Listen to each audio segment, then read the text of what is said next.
Isang pribilehiyo nga ang makadako sa bahay ng Diyos sa umagang-umagang ito at sambahin ng ating Panginoon, ang ating Kristo na nabuhay maguli. Isang ngang kararating ko lang kani-kanina, ang ganda ng ginanap nating pagtitipon kagabi para sa pagmimisyon. Puspusan ng gawain na umabot ang pangangaral hanggang sa maghating gabi at hanggang sa umagang ito ay sasamba tayo sa ating Panginoong Yesus Kristo. Tunay na kahanga-hanga po talaga magkasama-sama tayo rito para magtipon. Gaya ng sinabi ni kapatid na Tom, ang araw na ito ang araw na pinatunayan niya kung ano nga siyang talaga. Kahit sino kasi pwedeng mamatay, pero kinakailangan na Diyos para magbangong muli. Sa buhay niya, siya'y gaya ng Diyos. Siya'y nangaral, gaya ng Diyos. Siya'y nagpagaling, gaya ng Diyos. Siya'y kumilos, gaya ng Diyos. Siya ay Diyos, at kanyang pinatunayan ng umaga ng pagkabuhay na siya ay Diyos. Siya'y higit sa tao. Hindi siya propeta, pero siya mismo ang propeta. Siya'y mabuting tao, pero higit siya sa mabuting tao. Siya ay Diyos. At kaya po ito ang araw ng pag-unita sa pagkabuhay niyang maguli na kanya yung pinatunayan. Kung tayo maglalakbay ngayong umaga at pupunta sa ilog ng Ganges, makikita niyo doon ang mga nanay na iniahain nila ang maliliit nilang mga sanggol sa buhaya. Mga buhaya, iniahagi sa mga sanggol sa buhaya. Kung sinseridad lang kanyo ang pag-uusapan, kinukuha ng mga nanay na yun ang malulusog nilang mga sanggol at iniitsat sila sa mga buhaya para sakmalin. Sobrang pagkasinseridad yun. Kung magpupunta tayo ng India ngayon, masusumpungan nyo doon sa mismong gilid ng kalsada, marami ang marahil umihiga sa mga pako, naglalakad sa apoy, at pinahihirapan ng kanilang sarili sa kung anong paraan. Ang ilan sa kanila ay hayan nga, nagpapasiklab lang dahil sa mga turista. Pero doon sa mismong liblib ng bansa ay may totoo doon na humihiga, sinasaktan ng sarili. Iniisip na makakasumpong siya sa ganoon ng kapahingahan at kapayapaan. Dumadalangin kay Muhammad. Nakakaawang tingnan isang araw nun, habang paakyat ng Golgota, papasok sa bayan, o labas ng bayan ng Jerusalem, ang ibig kong sabihin, doon mismo sa lugar kung saan ginanap ang pagpapako sa krus. Sa isang libingan ni Muhammad, may isang babae doon na nakalupasay siya sa kaunting damuhan na kilalalagyan niya. May lumang piraso ng itim na tinapay. Ilang araw na siyang nakalupasay doon. Umiiyak para sa kaluluwa ng minamahal niya sa buhay na yumauna. Doon mismo sa lugar kung saan itinayo noon ang krus. At ayan nga, ang makita ang mundo sa ganong klaseng paganong kondisyon.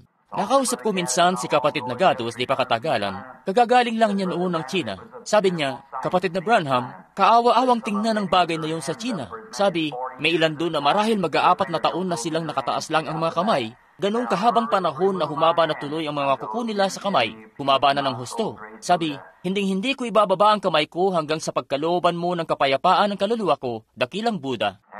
At may malilit ding mga bata doon na sa murang edad, pinabali nila yung mga paa ng mga bata sa bandang paarko ng paa ng paganito. At nasa 2 o 3 na sukat ng sapatos lang ang naisusuot nila. Buong buhay nila, maiksi ang paa dahil paghahain daw nila yon sa kung anong paganong Diyos. Nabisita ko na noon ang libingan ng halos lahat ng mga nagsipagtatag ng relihiyon kay Muhammad at maging sa libingan ni Buddha at Confucius at marami sa mga batikang kalalakihan ng filosofiya. Pero ngayon, sa ibabaw ng lahat ng ito, magagawa natin ng mga Kristiyano na magtaas noo at umawit, siya'y buhay. Si Kristo Jesus ay ngayoy buhay. Tatanungin niyo ako marahil kung paano ko nalamang siya'y buhay. Haya't siya sa loob ng puso ko ay buhay. At ngayon ay may libingan tayong walang laman. Mga 2 taon ang nakararaan, nagpunta ako noon sa libingan, isang umagang-umaga, para maglagay ng bulaklak sa libingan ng nanay ng maliit kong anak na lalaki.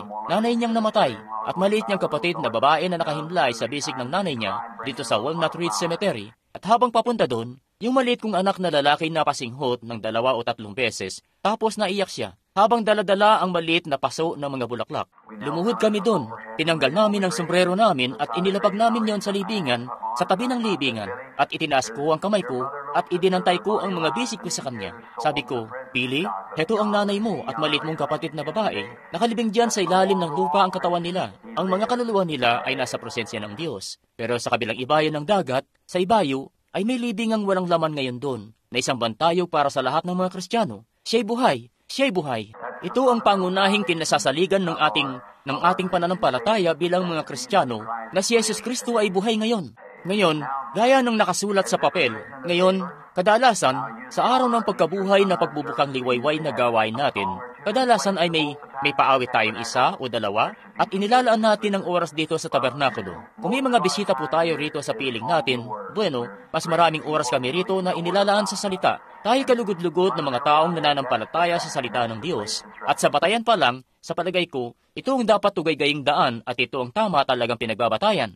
At ngayon, may ilan ako ritong mahalagang bagay na nais kong ipangusap tungkol sa pagkabuhay na maguli, mga bagay na mahalagang batayan. At maging ako ay gusto kong maglista rito ng ilang mga bagay mismo habang ipinapangusap ko ito. Unang-una, bumuklat po tayo rito sa kasulatan. Sa Mateo, sa ika-24 na kabanata o sa ika-22 kabanata pala. At simulan natin sa ika-41 talata. Nais kong magbasa ng isang teksto mula sa kasulatan. At pagkatapos, dadalhin natin sa pagkabuhay na maguli.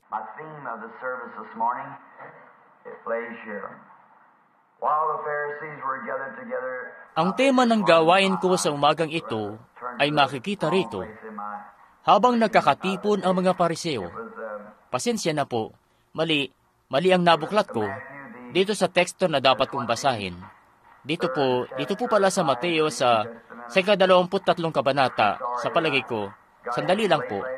Pasensya na po dahil gabi na ako masyado kagabi at di ko naayos ng husto ang teksto ko ngayong umaga kung saan ko ba hanapin ang babasahin kong kasulatan.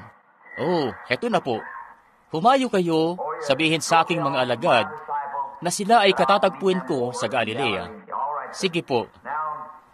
Ngayon, si Jesus Kristo na anak ng Diyos ay nag-utos dito sa mga hapis na kababaihan pagkatapos ng kanyang pagkabuhay na maguli na siya ay o kung ano ang kanyang gagawin. Pinasasabi niya sa kanila na kanya silang katatagpuin sa Galilea kung saan niya ipinangako na siya ay magpapakita sa kanila at haya't siya isa sa kanila magpakailanman. Ngayon, sa ika-28 kabanata ng Mateo po pala, at simulan natin sa ika-7 talata, mababasa natin dito, at humayo kayong madali at sabihin sa kanyang mga alagad na siya'y nagbangon sa mga patay, at narito, siya'y nangunguna sa inyo sa Galilea. Doon makikita ninyo siya. Narito, nasabi ko na sa inyo.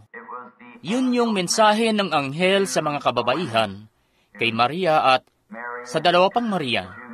Panahon yun ng kauna-unahang umaga ng pagkabuhay. Narinig ang maluwalhating mga balitang yun. Nung siya'y narito nga noon sa lupa, lumakad siya bilang isang tao. Siya ay itsurang katulad ng tao. Ang kanyang buo niyang panlabas na anyo ay tao. Pero sa loob, siya nga'y higit sa sangkatauhan. Siya ang Emmanuel. Ngayon po ang araw ng pag-alaala sa pinakadakilang pangyayari na naganap kailanman sa buong mundo. Walang kahit sinong tao, liban sa taong ito na si Kristo Jesus, ang maaaring magsabi, may kapangyarihan akong ibigay itong buhay ko at may kapangyarihan ding kunin itong muli. Si Confucius, siya nga, at Muhammad at Buddha, marami sa kanila ay talagang mga dakilang kalalakihan ng filosofiya. Pero nung mamatay sila, hanggang doon na lang sila. Tapos na sila magpakailanman. Inilibing nila sila at yun na, doon na nagtapos. Pero ang taong ito ay may kapangyarihan na ibigay ang kanyang buhay at ibangon itong muli. Ang nag-iisang tao na may kakayahang gawin yon. Ang tanging isa na nakagawa na patunayang nagawa niya talaga yon. At ngayon, hayat sa tuwin ay kinatatakutan ng tao. Mula pa ng unang kapanahunan hanggang ngayon, ang kamatayan. Bawat taong dumating sa mundo ay laging takot sa kamatayan. Mga dakilang, nagkaroon tayo ng mga Napoleon, nagkaroon tayo ng mga Hitler at lahat na. Pero pagdating sa oras ng kamatayan, bawat isa sa kanila ay tumitiklop. Nakarinig na ako ng mga nagsasalita at ipinagmamalaki pa ang matitindi nilang paglalalapastangan sa Diyos. Pero pagdating sa kamatayan, sila, bawat isa ay tumitiklop. Gaya ni Bob Ingersoll, na isang kilalang hindi naniniwala sa Diyos. Nung ilabas niya ang relo niya at ipakita yon sa mga tao at nagsabi, kung may Diyos, mamamatay ako sa mismong minuto ng pagtiktak ng relong ito. Pagkatapos, nung lumipas na yung minutong yon, hindi siya namatay. Nagmalaki siya at nagtawa ng malakas, haha, at nagsabi, at ang sabi, kita nyo? Walang ganong bagay na sinasabi nilang Diyos. Pero nung siya nga namat, katuparan lamang yun ng kasulatan. Ang sabi kasi ng kasulatan, haya't paparito ang mga manunuya sa huling mga araw at hayan nga sila sa atin. Kaya sabi niya, ngayon kita nyo, wala talagang ganyan na sinasabi nilang Diyos. Pero sa kwarto, sa may ospital nung malapit na siyang mamatay, kung saan marami ang nagpunta para masaksihan kung anong mangyayari, napasigaw siya, "Oh Diyos, kahabagan mo ang kaluluwa ko."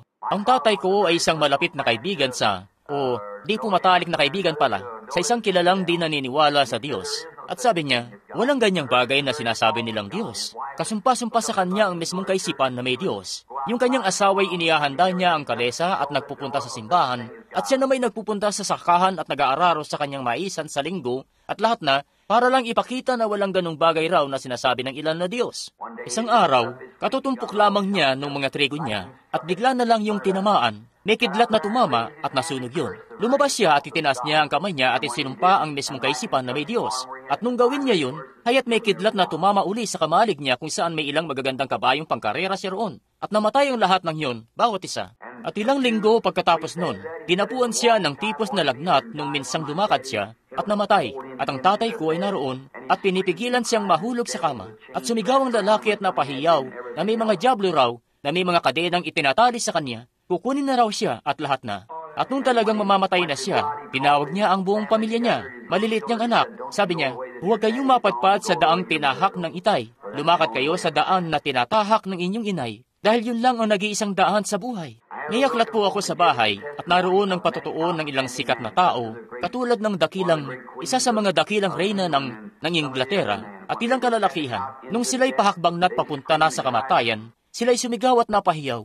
Ang Reyna Elizabeth ng Inglaterra sabi, kung bibigyan lang sana ako, ibibigay ko ang kaharian ko kung mabibigyan lang sana ako ng 5 minuto pa ng buhay, nang sa gayon, makapagsisi ako at maitama ko ang puso ko sa Diyos. Isa pang dakila't kilalang lalaki sabi, hakbang ako sa kadiliman, hindi ko alam kung saan ako papunta, kung ako lang sanay. At isa pang bantog na ateista ang sabi, para bang may 2 pader at sumigaw ako at sabi, pabalik-balik lang ang alingaw-ngaw ng pader sa pader. Yun lang ang naririnig niya. Isinantabi niya kasi ang araw ng kaligtasan hanggang sa huli na ang lahat. Pero heto ring naisip ko ang dakila't kilalang mga lalaki na namatay na naniniwala sa Panginoon nating Yesus Kristo at sa kanyang pagkabuhay na maguli. Naisip ko, heto nga si D.L. Moody, nung malapit na siyang mamatay, marami na nagkwento, aba, kamatayan ba itong may tuturing? Sabi niya, ito ang araw ng pagpuputong ko. At naisip ko, nung si John Wesley, nung malapit na siyang mamatay, nung si Abraham Lincoln ay barilin at maraming dugo na wala sa kanya hanggang mamatay, nakahandusay sa lugar na yon. Dumaan ako sa isang museo minsan, at doon nga ito sa Illinois, di pa katagalan. May nakita akong matandang itim na lalaki na may konting buhok na puti na lahat at nakapaligid na lang sa kanyang ulo, naglalakad, napatingin, tapos bigla na lang siyang napatigil at may mga luhang tumutulo sa kanyang mga pisngi. Umatras siya at nagsimulang manalangin. Akin siyang pinanood ng ilang minuto. Naglalakad-lakad din ako noon, kaya lumakad ako sa kanya at sabi ko, Tiyo, ano pong nangyari? Napansin kong nananalangin po kayo. Sabi niya, tingnan mo ang nakalagay riyan. Bueno, tumingin ako para makita kung anong nakalagay doon. At ang tanging nakita ko lang ay isang Amerikana. At kaya sabi ko, Amerikana lang po ang tanging nakikita ko. Pero sabi, tingnan mo Ginoo. Sabi niya, sa ilalim ng Amerikana ko ay peklat mula sa sinturon ng pagkaalipin. Sabi niya, at yan diyan ang dugo ni Abraham Lincoln. Sabi niya, kinailangan ng dugo ni Abraham Lincoln para matanggal ang sinturong ito ng pagkaalipin mula sa akin. Naisip ko, kung yung bagay na yun ay nagpaantig sa itim na lalaking yun, dahil dun sa dugo ni Abraham Lincoln, dahil natanggal noon ang sinturon ng pagkaalipin sa kanya, ano kayang mas malaki ang halaga ng dugo ni Jesus Kristo para sa mananampalataya sa tuwing titingin tayo sa Kalbaryo at doon ay makikita natin na kanyang tinanggal na ang sinturon ng pagkaalipin ng kasalanan mula sa ating mga puso at pinalaya tayo na ipinangungusap natin itong huling ilang gabi kay laki ng ibinigay na pagbabago nito. Si Abraham Lincoln, nung siya'y malapit ng mamatay, may pinakalayunin nga siya noon. At nung siya'y mabaril doon sa malaking katedral na ito, at siya'y malapit ng mamatay sa kanyang higaan, sabi niya, ibaling niyo ang aking mukha sa lumulubog na araw. Papalubog na ang araw ng gabing yun. Sa paghinga ni Lincoln, kaya't napupunta ang dugo sa kanyang baga. Sa tuwin ay nagtiwala siya sa Diyos, sabi niya, itaas niyo ang mga kamay ko. At itinaas niya ang kanyang kamay, sabi niya, Ama namin na nasa langit ka, sambahin nawa ang pangalan mo. Sabay ko sa kanyang ulo at lumisan na sa kanya ang espiritu.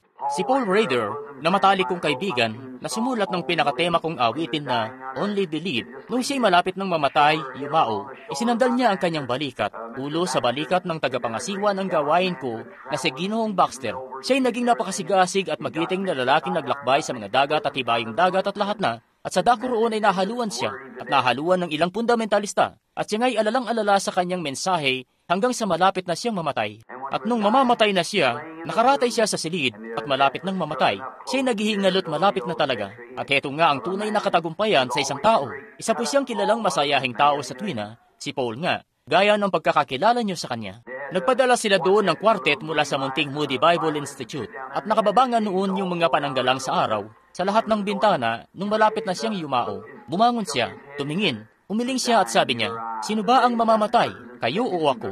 Sabi, "Itaas niyo ang mga kurtina at awitan niyo ako ng mabubutit masasayang para sa pagkabuhay na maguling ebanghelyong mga awitin." At nung magsimula na silang umawit ng ganoon, sabi niya, "Nasaan na ang kapatid kong si Luke?" Dinala nila doon ang kapatid niya. Si Luke ang nakakasama niya sa mga gawain gaya ng anak kong lalaki sa akin at sa iba pa. Si Luke ay nasa kabilang silid, umiiyak. Pumasok si Luke, isang lalaki na malalapad ang balikat. Siguro kilala niyo siya.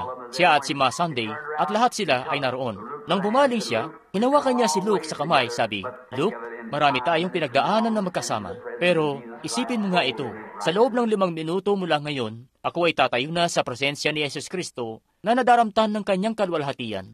Ang buhay na ipinamuhay ng mga dakilay paalala na buhay natin magagawang maipamuhay ng kahanga-hanga. Dahil sa kanilang paglisan, sa atin ay iniwan ang kanilang pinagbakasan sa panahong buhanginan. Mga bakas ng paa na muli na namang ang iba na ating kasamahay sumalimbay sa maringal na karagatan ng buhay. Mga namaalam nating kapatid na sa ating dalamhati ang hatid, muli silang makikita, muling mabubuhay ang pag-asa. Naiisip ko itong pangsalmo ng buhay ng dakilang Ingles na makata, si Longfellow. Nung isulat niya ito, tumayo ako sa libingan niya dito mga ilang buwan na ang nakararaan. Naisip ko ang dakila niyang tula na ito at kung ano ang naiambag niya sa mundo. At ako'y, itong salmo ng buhay ay isa sa mga paborito ko. Ang kamatayan ay kinatatakutan sa tuwina. Ito'y kinakatakutan ng tao mula pa noong simula't simula pa. Mula pa doon sa halamanan ng Eden, kinakatakutan na ng tao ang kamatayan. Naiisip ko ang dakilang propetang si Job nung maupo siya doon nung panahon na yun at alam na niyang yayaon na siya. May dakilang pangangaral siya na binigkas doon na makukuha natin sa Job 14. Kung paanong pinagmamasdan niya ang mga bulaklak, kung paano sila namamatay at nagbabalik muli, kung paano niya pinagmasdan ang mga punong kahoy na kung may iihip na malakas na hangin, mabubuwal ito, bubuwalin ito ng hangin, mamamatay pero muling nabubuhay. Sabi niya, sa pamamagitan ng konting patak ng tubig, oo, sabi niya, ito'y nabubuhay. Pinagmamasdan natin ng ating mga alagang hayo pati iba pa, habang sila'y nabubuhay at namamatay. Bawat nilalang na may pagkilos sa kanya, kapag ito'y namamatay, hindi na ito nabubuhay pa. Kaya nagtaka si Job kung paanong nagagawa ng Diyos na kunin ang bulaklak at buhayin niyang muli, at samantalang siya ay di man lang kayang mabuhay uli. Sabi niya, ang tao ay nalalagutan ng hininga. Siya'y pumaparang, at saan kaya siya naroon? Ang sabi niya, ang mga anak niya ay nagsisipunta para parangalan siya, pero di niya ito nalalaman. Pagkatapos sinabi rin niya, ikaw na ikinukubli ako sa libingan, ikaw na iniingatan ako sa isang lihim na dako, hanggang ang iyong puot ay makaraan. Iyo akong tinakdaan ng takdang panahon at mga panali, at hindi ako makaraan. Subalit kung iyo lamang akong iingatan sa lihim na dakong iyon, hanggang sa araw na ang iyong puot ay sa kalagitnaan ng kanyang pagkabalisa, sa mismong oras na iyon na pinakamadilim, doon mismo sa pinakaimportanteng sandali na iyon, kaya't dumating ang kalugod-lugod na si Elihu at nagsimulang mangusap sa kanya. Sinasabi sa kanya na ang bulaklak ay di nagkasala, na siyang tao ang nagkasala, at may paparating na pagkabuhay na maguli.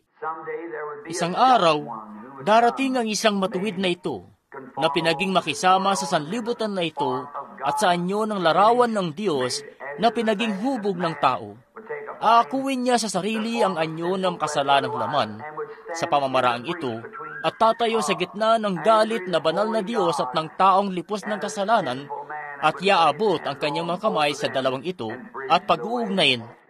At nung makita yun ni Job, siya'y tumuon sa pagkabuhay na maguli ng Panginoon. Nakita niya yun.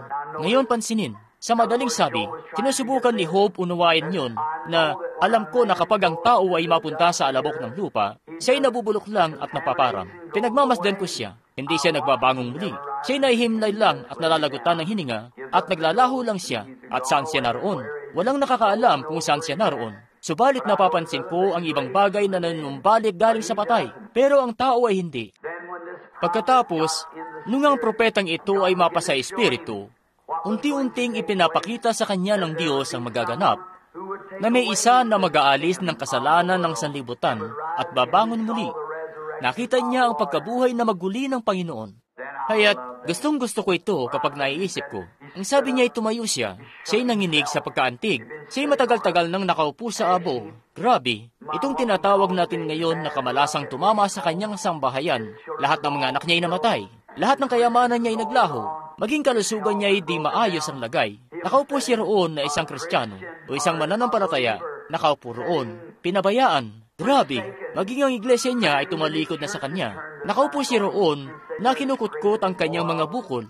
At nung lumukob sa kanya ang Espiritu ng Panginoon at nakita niya ang pagkabuhay na maguli sa umagang ito, alam niyo, tumayo siya at sabi niya, talastas ko na ang manunubo sa akin ay buhay at sa kahuli-hulihan, siya'y tatayo sa lupa at sirain man ng uod ang katawan na ito. Gayon may makikita ko sa laman na ito ang Diyos. Na makikita ko sa akin, miss, alam niya na makikita niya siya sa huling mga araw dahil may pagkabuhay na maguling magaganap, isang pangkalahatang pagkabuhay na maguli. Naiisip ko si David, nung siya'y papatanda na, sa pagiging dakila niyang hari, ang Diyos ay sumumpa sa kanya na sa bunga ng kanyang balakang ay kanyang palilitawin si Kristo na luluklok sa kanan niya. Kaya't nakikinita ko si David, nung siya'y matanda na, malapit na sa dulo ng kanyang tahakin at lahat ng pisikal niyang lakas ay halos naglaho na. Sabi niya, oo, ang kaluluwa ko'y makapananangan sa pag-asa, sapagkat hindi niya titiisin na ang kanyang banal na ito ay makakita ng kabulukan, ni kanyang iiwan ng kanyang kaluluwa sa Sion. Nakita niya bago pa man si Jesus ang pagkabuhay na maguli ni Kristo, at nababatid niyang ang kanyang katawan ay hindi mananatili sa alabok ng lupa, bagkus magbabangong muli. Naiisip ko si Abraham sa panahon niya noon nung maupo ang Diyos sa tabi niya at nagsabi, ngayon, Abraham, ikaw ay papatanda na at lampas na ang mga taon mo, kayong dalawa ni Sarah. Pero gayong lampas na kayo sa taon ng pagkakaroon ng mga anak, gayon man ay pagkakalooban ko kayo ng anak sa pangako. Pagkatapos, itong paglalakbay ni Abraham at kung paano siya nagpunta sa isang lupang pangako at naghintay sa dakong iyon sa takdang panahon nang pinagpalang iyon ay darating na sumasagisag kay Kristo Jesus. At pagkatapos ng 25 taon ng pagsampalataya sa pangakong ito, bago matupad ang pangako, mangyaring nagpakita ang Diyos kay Abraham at ipinakita sa kanya na sa kamatayan, kanyang ipapako ang kanyang anak at sa pagkabuhay na maguli, kanya siyang ibabangon muli at ipagkakalob sa kanya ang lahat-lahat. Bibiguin ang mga anino, lahat ng mga bagay na nagpapatakot sa tao at itong kamatayan at kung anong malaking katakutan ang idinudulot ng kamatayan, lahat ay mabibigo kapag nakita na nila ito. At binigyan niya si Abraham ng paunang pagpapakita rito at siya ay dumaan sa gitna ng mga piraso ng mga hayop na pinaghati-hati na ating natalakay nitong ilang mga linggong nagdaan o nung isang linggo po pala o linggo bago itong huli sa ating mga gawain kung papaanong pinalakad niya ang munting puting liwanag, ang Diyos mismo, na lumakad doon sa gitna ng mga iyon. Pinagtitibay ang panunumpa sa tipan. At pagkatapos bumaling at pinagpala si Abraham at itong matandang lalaking ito na 100 anyos na at itong babae na 90 na, ipinanumbalik sila na maging kabataang lalaki at kabataang babae uli at nagsilang ng anak na lalaki, si Isaac, na mula sa kanya ay lumitaw ang binhi ni Abraham. Mula kay Isaac ay lumitaw si David, mula kay David ay lumitaw si Kristo, mula kay Kristo ay lumitaw ang pagkabuhay na maguli ng mga patay. Tunay na malwalhati talagang pangako kung paanong tumugaygay ang Diyos sa kapanahunan upang pauna nang ipakita ang mga bagay na ito. Pagkatapos sa dulo, at gaya ng tinalakay na natin itong huling ilang mga araw, bilang pambungad na tagpo, itong kung paanong lahat ng mga propeta ng lumang tipan, ay nagbilin talaga sila ng partikular na dakon na paglilibingan nila. Ngayon, kapag bumibisita kayo sa libingan, marami sa inyo ang nagiiwan ng mga bulaklak sa inyong mga mahal sa buhay o sa kanilang mga libingan. Ngayon, masdan niyo po ito. Lahat ng mga propeta ng sinaunang panahon, kahit walang kasulatan na maaari nilang pagbatayan, ay tulad natin na tinataglay na bawat makalangit na pangako ng Diyos ay sa pamamagitan ng pangunguna ng Espiritu Santo, mga kalalakihan ng sinaunang panahon, sa pagkilos sa kanila ng Espiritu Santo ay isinulat ang salita ng Diyos. Bawat isa sa kanila, nung mamatay sila, nagbilin sila na ninanais nilang mailibing sa Palestina. Ayaw nilang sila man ay namatay sa labas ng Palestina, marami sa kanila, pero ninais pa rin nilang mailibing sa Palestina dahil ipinagkaloob ng Diyos ang pangunang mga bunga ng pagkabuhay na maguli sa Palestina. Pagkatapos, nung dumating si Jesus at ginawa ng mga tao sa kanya ang mga sinabi ng mga propeta na gagawin ng mga tao, nung siya ipanganak sa Bethlehem, dumating siya sa pamamagitan ng pintuan ng sabsaban, yumao sa pamamagitan ng parusang kamatayan. Nung siya narito pa noon sa lupa, di siya naglakbay ng lampas 50 milyang paglalakbay sa buong buhay niya. Hindi siya nagpunta sa kung saan, sa palibot lamang ng Palestina. Subalit ang mensahe ng kanyang ebanghelyo ay lumaganap sa bawat tagong lugar at sulok ng mundo. Ni minsan ay di siya sumulat ng aklat sa buong buhay niya. Subalit ang aklat na isinulat patungkol sa kanya ay ang pinakamabentang aklat sa lahat ng kapanahunan, itong Biblia. At gayon pa man, sa kabila nun, hindi siya di pumasok ng kolehiyo sa buong buhay niya. At sa kabila nun ay higit na mas marami mga kolehiyo ang itinayo bilang parangal sa kanya na higit sa ano pa bang bagay na lumitaw sa ibabaw ng lupa o ano pa mang ibang pangalan o sino pa mang ibang tao. At ni hindi nga siya naglakbay ng napakalayo. Namuhay siya na isang mapagpakumbabat payak na buhay. Siya nga'y nilibak, kinutya, pinagtawanan. At sinabi niya na may kapangyarihan siya na ibigay ang kanyang buhay at kapangyarihan para ibangon ito. At kahit sino namang tao'y magagawa niyang ipagyabang ang bagay na gaya niyan, pwede yung ipagmayabang ng kahit sino. Pero pinatunayan niya mismo ang pinaninindigan niya nung siya'y magbangon ng umaga ng pagkabuhay. Nung butasan nila ang kanyang mga kamay at kanyang mga paa at ang kanyang tagiliran at nilagyan ng putong na tinik ang kanyang ulo at namatay siya sa dakong iyon, sumisigaw ng habag sa Kalbaryo. Nung narito siya noon sa lupa, siya'y itsurang gaya ng isang tao at siya'y kumilos na gaya ng isang tao. At nung mamatay siya sa Kalbaryo, siya'y sumigaw ng habag gaya ng isang tao. Pero nung magbangon siya, nung umaga ng pagkabuhay, kanya ngang pinatunayan na siya higit sa isang tao. Siya ay Diyos. May kapangyarihan siya na ibigay ang kanyang buhay. Ngayon, ang unang-unang bagay na nangyari ng umagang iyon, itong maliit na pangkat ng mga alagad ay talaga namang durog na durog ang puso. Wala silang kaalam-alam sa bagay na iyon na nangyari. Ang ilan pa nga sa kanila'y gusto nang magbalik sa lambat nilang pangisda. Ngayon, bilang munting paunang pagpapakita kung ano ba ang kamatayan, at kung paanong tunay na kakilakilabot ang kamatayan at sa mga nagsipagtatag hanggang sa relihiyon nating Kristiyano, kung paanong itinagkaloob ang mga pangako sa mga patriarka na nabanggit ko ngayong umaga. Ngayon dumako na tayo sa mismong tinutumbok nito kung nasaan nga ba ito. Ang mga munting alagad na ito, matapos silang munting pangkat sila na inaayawan nung simula, wala silang gaanong karaming mga kaibigan dito sa sanlibutan. At sino mang tao na naglilingkod kay Jesus Kristo ay hindi magkakaroon ng maraming kaibigan sa sanlibutan. Tatayo at tatayo ka kasi sa pananalig na ito ng mag-isa. Sa maraming pagkakataon ay kinakailangan mong tumayo ng mag-isa. Pero ipinangako niya na siya'y tatayo kasama niyo. Sasainyo ako hanggang sa katapusan. At ngayon, nakikinita ko siya. Halikayo't tingnan natin ito maigi. Siya nga'y dinakip, gaya ng inaasahan nila, dahil siya ay nagpapamalas ng mga himala. At sinasabi niya na di siya gumagawa sa ganang kanya lamang, bagkus sa kung anong ipinapakita sa kanya ng Ama. Pero isa siyang gumagawa ng himala. At nung ihatid siya sa mga kamay ni Pilato, di nga nila inaasahan na makita ang Mesiyas ng Diyos na hinubaran ng kanyang damit at tumayo doon, at binugbog, at sinugatan, at hinambalos, at sinaktang maigi, at dinuraan, at di man lang nagbuka ng kanyang bibig para magsalita ng kahit isang salita tungkol doon. Tinurog ng pangyayaring yun ng kanilang mga puso. Ang mismong tao na ito na nagunat ng kanyang kamay at nagsabi, pumayapa, at ang mga hangin at mga alon ay tumalima sa kanya. Ang isa na ito na nagawang pahintuin ng prosesyon ng paglilibing at ipatong ang kanyang kamay sa ibabaw ng kabaong at nagsabi, Binatilyo, sinasabi ko sa iyo, bumangon ka, at bumangon nga ang binatilyo. Ang isa na ito na nagpunta minsan sa isang tahanan ng puso nila ro'y hapis na hapis kung saan ang anak na babae nila doon ay namatay, si Jairo, na isang munting saserdote na naupo sa piling ni Jesus at naging mananampalataya. At siya nga'y pumasok at sabi, sumainyo ang kapayapaan, dahil ang dalaga ay hindi patay, natutulog siya. Tiyak na napagkilala nila sa oras ding yun. Tiyak na may bagay ngang kahanga-hanga doon. Pumasok siya, hinawakan ng kamay ng babae, tingin na ng babae at nagsabi, Dalaga, sinasabi ko sa iyo, bumangon ka. At ang babaeng yun napatay, at ang kaluluwa ay wala na sa kanya, kaya't tumayo sa kanyang paa at nabuhay muli. Maging yung pagpunta niya noon sa libingan ni Lazaro, na tumatangis na gaya ng isang tao, ang mga luha ay tumutulo sa kanyang mga pisngi, habang siya'y tumatangis at nakatayo roon. At yung lalaking iyon napatay na ng mag-aapat na araw na, at ang mga uod ay gumagapang nasa loob at labas ng kanyang katawan. Pero nasaksihan nga roon na itinuwid niya ang munti niyang katawan ng paganoon at nagsabi, Ako ang pagkabuhay na maguli at buhay, ang sumasampalataya sa akin, gayong siya may patay, siya nga'y mabubuhay. Ang nabubuhay at sumasampalataya sa akin ay di na mamamatay. Isipin niyo nga yun. Ang nabubuhay at sumasampalataya sa akin ay di na mamamatay. Grabing pag-asa yun na taglay na natin ngayong umaga kung ganoon.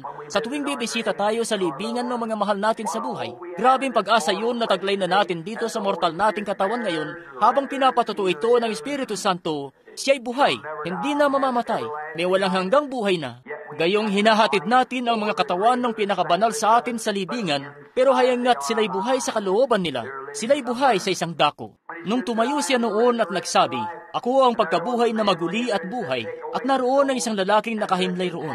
Sabi niya, "Alisin ninyo ang bato." At ang pagkabulok ng katawan ng lalaking yun, yung amoy na yon ng katawang tao, alam niyo nga yun, nung inalis na nila, aba, napakasama ng amoy noon ng maalingasaw sa paligid. Pero nung magwikas siya at sabihing, "Lazaro, lumabas ka," at yung lalaking yun na patay na ng mag-aapat na araw, haya't bumangon mula sa libingan. Paano nga nila malulubos isipin na makita ang tao na yon na may ganong klase ng kapangyarihan na nakabayubay sa Kalbaryo, na grabe ang tinatanggap na panlilibak, tumutulo ang naglalakihang mga dura ng mga sundalo na nanunuya sa kanya sa kanyang balbas habang hinahatak nila ang isang sabunot na balbas mula sa kanyang mukha at papaluin siya sa ulo at sasabihin, "Magpropesiya ka at hulaan mo kung sino ang pumalo sa iyo."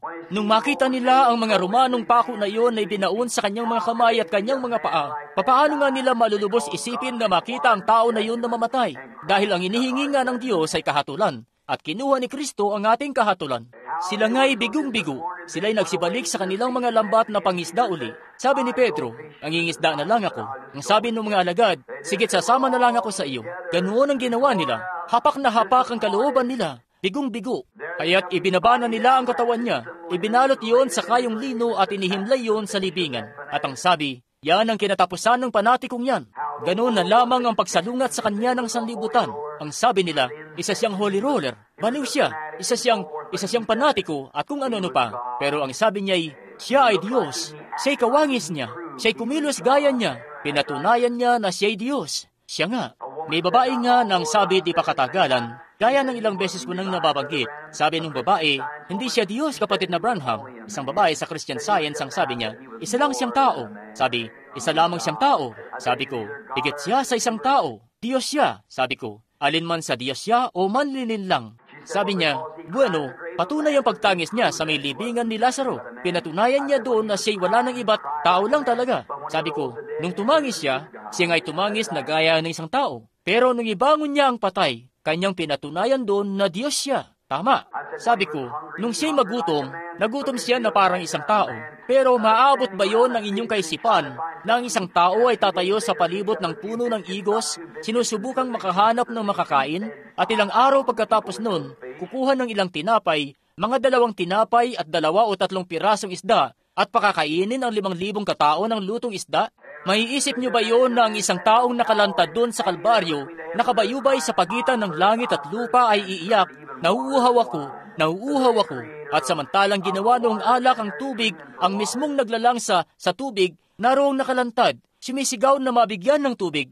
Kanyang inari ang pagkakasala para sa atin upang tayo sa kanyang kahirapan ay papaging mayaman. Siya sa kamatayan niya, namatay siya gaya ng isang makasalanan, nang sa gayon tayo, sa ating kamatayan, ay mamatay na mga anak na lalaki at anak na babae ng Diyos. Naisip ko ang grabing pagbabagong yun sa kamatayan. Si tandang Tatay Hayes dito noon, nung siya'y malapit ng mamatay, tinawag niya ang mga anak niya sa tabi ng kanyang higaan. At doon, naratay siya roon dahil sa koma ng 2 o 3 araw. May bukang bibig siyang laging sinasabi. Ang sabi niya, "Anak, pinagpala ang kaluluwa ko." Siya'y halos, tinawag niya ang mga anak niya sa tabi ng higaan. Mahaba't puti ang mahaba niyang balbas. Sabi niya, "Anak, pinagpala ang kaluluwa ko." Iniisip niyo na si Tatay Hay ay patay na. Sabi niya, hindi ako mamamatay. Dahil kung si Jesus ay nabubuhay, ako man ay nabubuhay. At doon nga'y nag-iwan siya ng pagpapala sa bawat isa sa kanila ng mga anak niya. Sabi, "Itaas niyo ang mga kamay ko." Hindi na nga niya may taas ang kanyang mga kamay. At isa sa kanyang mga anak na lalaki ang pumuwesto sa isang panig. Itinaas ang kamay na yon, at yung isa itinaas naman yung isang kamay. Nagsimula siyang umawit. Habang ang mga mata niya ay tinataas niya para itanaw sa langit, sabi niya, araw na masaya, mula nang linisin ni Jesus ang aking mga pagkakasala, itinuro niya sa akin kung papaano manalangin at mabuhay na nagbubunyi sa bawat araw na dumarating. At ipinikit na niya ang kanyang mga mata at yumao na para katagpuin ng Diyos. Sinasabi ko sa inyo, sa ganung paraan ko gustong yumao, sa ganung paraan, mamatay nawa ako kay Jesus Kristo. Pagkatapos nung makita ng mga alagad ang lahat ng iyon, ang lahat ng pagkabigo at lahat na dinanas niya na para bang binigo sila, ang mga alagad ay nagsimula ng bumalik sa pangingisda. May isa na bumalik sa trabaho niya, at yung isa'y sa gawin namang ito bumalik. Ngayon, gusto nating simula ng umagang ito doon sa may libingan. Nung pagkatapos na mabuhay siyang maguli, sina Maria, Marta at si Maria na Magdalena, at si Maria na nanay ni Jesus, Umagang-umaga iyon ng araw na yun. Inilagak nila ang kanyang katawan sa lupa bago sumapit ang Sabat at yun nga ang kinaugalian doon noon dahil hindi sila pwedeng gumawa ng kahit ano tuwing araw ng Sabat. Kaya't namatay siya ng Biyernes ng hapon ng 3:00 at nagbangon ng umagang-umagang iyon ng Linggo ng umaga. Ngayon gusto ko pong klaruhin ang tanong na ito habang narito po kayo sa umagang ito ng pagbubukang liwayway na gawain. Marami kasing tao o nagsasabi, kung ganoon bakit ang sabi niya siya ay lalaga? Siya ay mapapasalibingan ng 3 araw at 3 gabi. Hindi niya sinabing ganoon ang gagawin niya. Ang sabi niya, sa loob ng 3 araw ay ibabangon ko ang aking katawan. Kita niyo? Ngayon, ang dahilan kung bakit niya yun ginawa ay dahil may sinabi noon si David sa isang dako sa kasulatan, hindi ko iiwan ang kanyang kaluluwa sa Sion, ni kanyang titiisin ang kanyang banal na ito na makakita ng kabulukan. At alam niya na ang kabulukan ay nagsisimulang mangyari sa katawan ng tao matapos ang 72 oras, 3 araw at gabi. At sa gitna ng panahon na iyon na 3 araw at gabi, babangunin siya ng Diyos. Kaya namatay siya ng Biyernes ng hapon ng 3:00 at bumangon ng Linggo ng umaga. Ngayon, gumawa lang tayo rito ng kaunting pagsasadula at huminto muna pansumandali at subaybayan ito. Nakikinita ko siya sa buong gabing yun.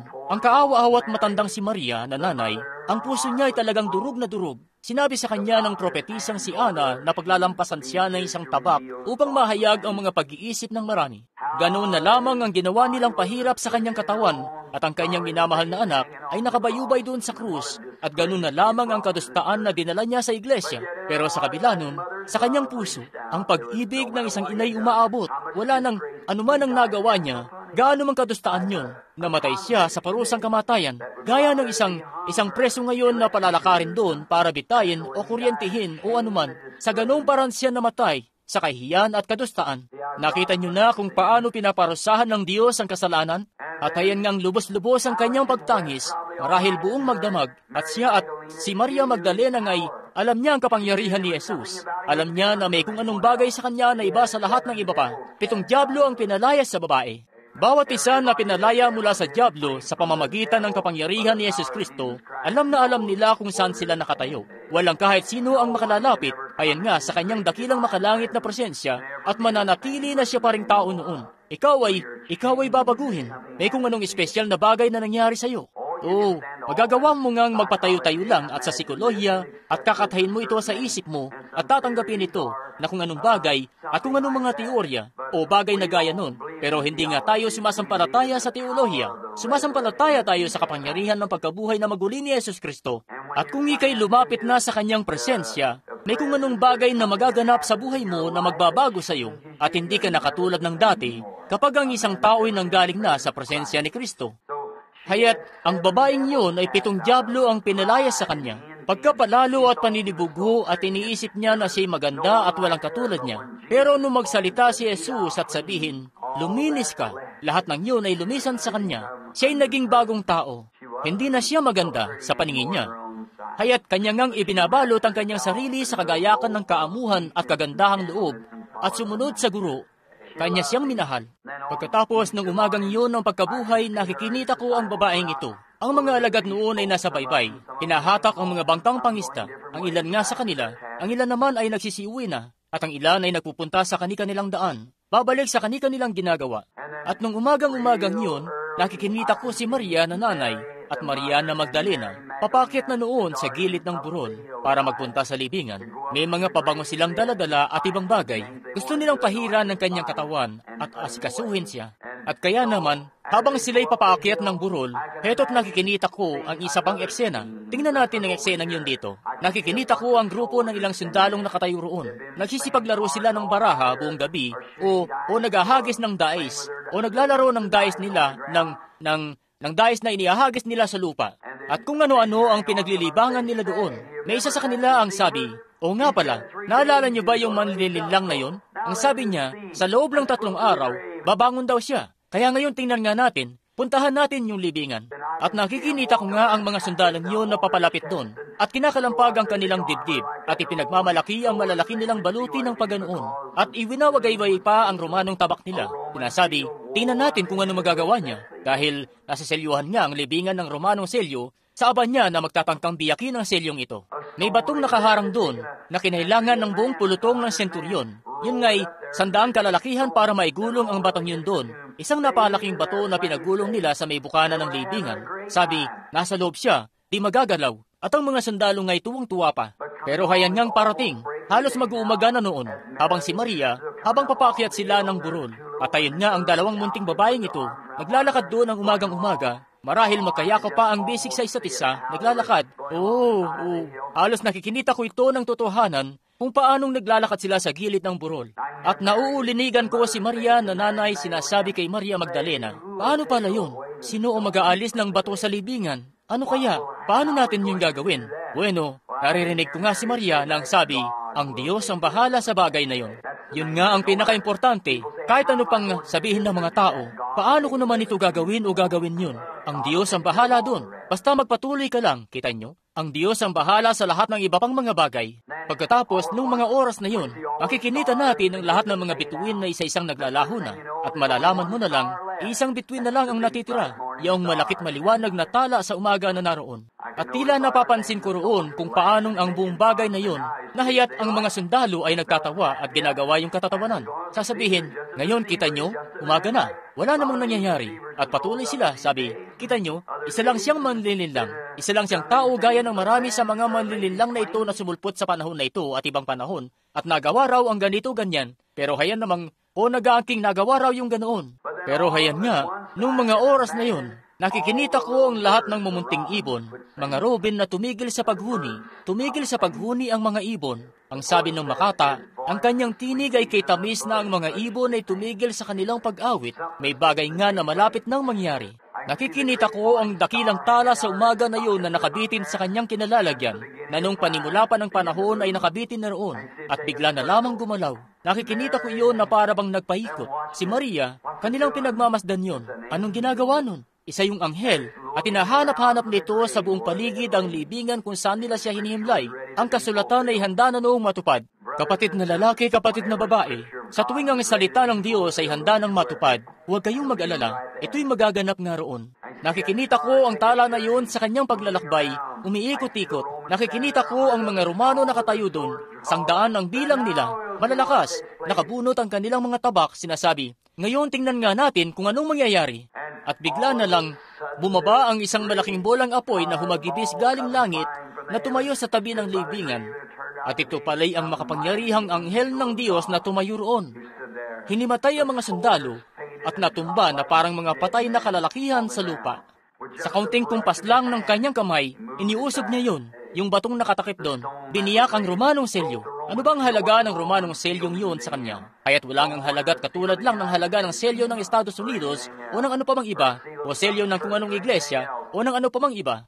Ang Diyos ay marapat lamang na mabuhay. Kinakailangan niyang lumabas. Hindi siya maaaring manatili kasama ang mga patay. Kaya inusog niya yung bato at gumulong yun at tumayo siya roon. Ngayon, sino maglalakas loob? Ang mga sundalo nga'y pinagpupulot nila ang kanilang mga kalasag at gamit at nagsitakbo sila ng simbilis na makakaya nila. Pababa dun sa halamanan, pababa ng burol at kumakalansing ang kanilang mga gamit, yung mga bakal na suot-suot nila na mga kalasag nila at iba pang kagamitan. At doon nga'y tumayo siya ng mag-isa. Paglaon, sabi ni Maria, may napakalakas na lindol nung mangyari yun, na inuga ang mismong lupa nung umagang yun. May nagsabi marahil, sa palagay ko may kung anong sumambulat sa kung saan. Marahil may nangyaring pagsabog kung saan, nakidlat, o anuman yun na tumama sa lupa. Pero yun pala'y, nagbangon si Jesus mula sa patay. Kaya naman, nung makarating na yung mga kababaihan sa libingan, sina Maria at Marta, nakita nila roon ang anghel na nakatayo roon. Sabi nito, umayo kayo, sabihin sa kanyang mga lagad na siya'y mauuna sa kanila sa Galilea, at doon ay kanya silang kakatagpuin. Narito, sinasabi ko sa inyo, umayo kayong dali-dali ngayon, at sabihin sa mga lagad na kanya silang kakatagpuin gaya ng sinabi niya na kanya talaga silang kakatagpuin. Grabe talaga kapag naiisip ko yun. Ang dumidinig ng aking salita at sumasampalataya sa kanya na nagsugo sa akin ay may walang hanggang buhay at siya'y ibabangon ko sa huling mga araw. Narito, nasabi ko na sa inyo, ang mga anghel niya'y pinalaganap na yon sa buong mundo na kung ang sino mang tao'y maglalakas loob na tanggihan niya ang kanyang sarili at papasanin ang kanyang krus at susunod sa kanya, kakatagpuin niya kayo sa pagkabuhay na maguli. Ano ba ang halaga ng paghahagis natin ng mumunting mga bulaklak sa ibabaw ng libingan na sinasabi nating abo sa abo at alabok sa alabok? Ang katawan nga niyan ay tiyak na magbabangon mula sa libingan kung paanong tiyak na may Diyos sa langit. Narito, nasabi ko na sa inyo. Ngayon pansinin natin, eto nga ang dalawa sa kanyang mga alagad ngayon. Sila'y nasa kani-kanilang daan, at ang ilan sa kanila ay nagpalaot para mangisda. At heto ngang nakatayo si Jesus sa may baybayin, at tumingin siya at nakita niya sila roon. At sabi niya, "Mga anak, may tinapay ba kayo?" Unang-unang bagay na sinabi niya sa kanila, sabi, "Ihagis niyo ang inyong lambat sa kabilang gilid." Buong magdamag silang nangingisda, pero wala silang mahuli-huli. Ganoon ngayon, sa maling gilid kasi kayo ng bangka nangingisda. Kaya sabi ni Jesus, ihagis niyo ang lambat sa kabilang gilid. At nung maihagis nila ang lambat nila sa kabilang gilid at sinubukan nilang hilain yun, grabe, napakaraming isda ang nahuli na halos mapunit na ng tuluyan ang kanilang mga lambat. At nagsimula nga ang tumingin-tingin si Pedro. Sabi, isang tao lang ang may kakayahang gawin yun. At tumingin siya sa may pampang. At doon nga'y nakatayo siya. May tinapay at isdang nakasalang sa apoy na naghihintay na para sa kanila. Di na nakapaghintay si Pedro na makadaong. Tumalon siya sa tubig at nauna na para katagpuin siya. Talagang nagmadali siya. Hangad ko nga na ang bawat makasalanan sa mundo ay maging tulad noon ngayon. Si Pedro nga'y ipinagkanulupas siya noon doon. Lumabas siya at napaiyak na lang ng grabing pait. Ganun nga ang kanyang pananalangin. Ninayos niya talagang katagpuin si Jesus. Ninayos niya talagang makapunta roon ng sa gayon, makapagpatira pa siya sa kanyang paanan. May dalawang lalaki doon, ang pangalan ng isa ay Cleopas at yung isa. Nasa daan sila noon patungong Emmaus. At habang naglalakbay sila, nalulumbay ang puso, nagdadalamhati. At sa paglalakbay nila, pinag-uusapan nila ang bagay na yun. Napakasaklap talaga. At bigla na lang, may isa na lumabas sa mga palumpong, isang ordinaryong tao. Ang kwelyo niya ay di nakatupi ng paiba o nakadamit man ng kakaiba. Ang pananamit niya ay katulad ng ibang kalalakihan. Ang buhok niya at balbas niya ay kagaya rin ng iba sa kanila. Di siya iba sa kanila. Hindi siya iba sa kung anong magarbong paraan. Ang buhay niya ang patunay kung ano nga ba ang credential niya, kung ano siya. At ganun nga ang nais ng Diyos na maging tayo. Ninanais na ang buhay natin na maging credential natin. Siya nga. At pagkatapos, sumabay na siya sa paglakad. Sabi niya, "Mga kapatid, bakit kayo nalulumbay? At bakit ninyo pinag-uusapan ang bagay na ito?" Gustong-gusto ko ngayon. Aba, sabi nila, "Isa ka bang nakikipamayan sa lugar na ito, Ginoo?" Aba, sabi niya, "Ang buong bansa'y hapis na hapis. At heto kami," sabi niya, "nasa paglalakbay kami. Pauwi kami sa aming tahanan." Sabi niya, "Aba, si Jesus na taga Nazaret na propeta, sigurado kami tiniisip na kanyang gagawin sa kanyang pagparito na siya ay magiging hari ng Israel. At ngayon, patay na siya, at inilibing na nila siya, at sinibat pa nila siya sa puso, at pinatay na nila siya." At sabi, "Ano pat, ito na ang 3 araw mula na mangyari yon, mula nung patayin nila siya." At sabi, may ilang kababaihan na nagpunta roon sa libingan at may nakita raw pangitain ng mga anghel at bumalik sila at ipinamalita na siya ay buhay. Pero sabi, di namin mapaniwalaan ang kwentong yon, kaya hetong naglalakbay kami. Kaya sa paglalakad doon, sabi niya, mga taong haling at makukupad ang puso, kita nyo, na magsisampalataya sa lahat ng sinabi ng mga propeta patungkol kay Kristo, kinailangan nga niyang dumanas ng hirap at babangon muli sa 3 araw. Bueno, makukupad kayong manampalataya. Tingnan nyo kung gaanong kaganda nito. Grabe. Tingnan nyo po ito. Si Kristo ay nasa gitna ng mga nalulumbay at hapis ang puso. Doon siya nagpupunta sa gitna ng mga nalulumbay at hapis ang puso.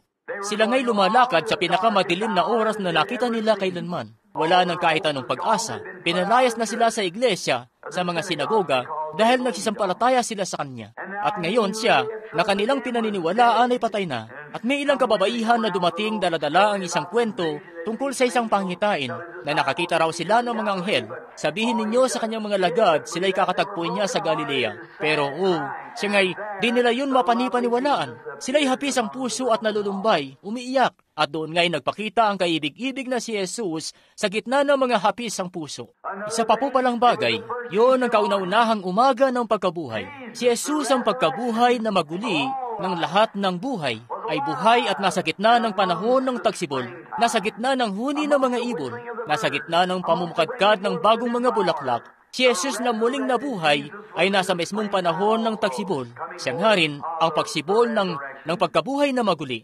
Ganun na nga't lumakad siya kasama nila at nagsimulang makipag-usap sa kanila, sinasabihan sila. Sabi, bueno, ngayon, marapat lamang na sampalatayanan nyo ang sinasabi ng mga propeta. Marapat lamang na sampalatayanan nyo ang lahat ng nasusulat sa mga kasulatan patungkol kay Kristo, na kinakailangan nga niyang dumanas ng hirap at magbabangon muli sa 3 araw at iba pang bagay. Bueno, ano pa't sila'y hapis talaga ang puso. Pagkaraan ng sandali, nang pagkasalita niya, May kung anong bagay nga sa taong ito na kakaiba ang pagsasalita kumpara sa ibang tao. Di siya basta ordinaryong tao lang. May kung anong bagay sa kanya na animoy malalim na katapatan. May kung anong bagay doon na talagang may laman. At kanya ngang ipinaliwanag ang tungkol doon sa mga kasulatan. Isa siyang tagapagturo ng kasulatan. Pinaaninaw kung paanong sinabi ng mga propetang si Kristo'y mamamatay at babangon muli sa ikatlong araw. Doon nga'y nagsimulang mag-alab ang kanilang mga puso sa loob nila.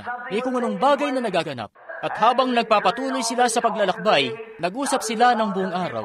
Ngayon, nasa ilang estadyo na lang ang layo nila, mga 1 milya na lang at kalahati mula sa Jerusalem, kung saan sila papunta. Marahan na naglalakad, kasabay ang mismong Kristo na nabuhay ng maguli, at di yun namamalayan. Makailang beses na ngang naupo siya sa upuan sa tabi niyo.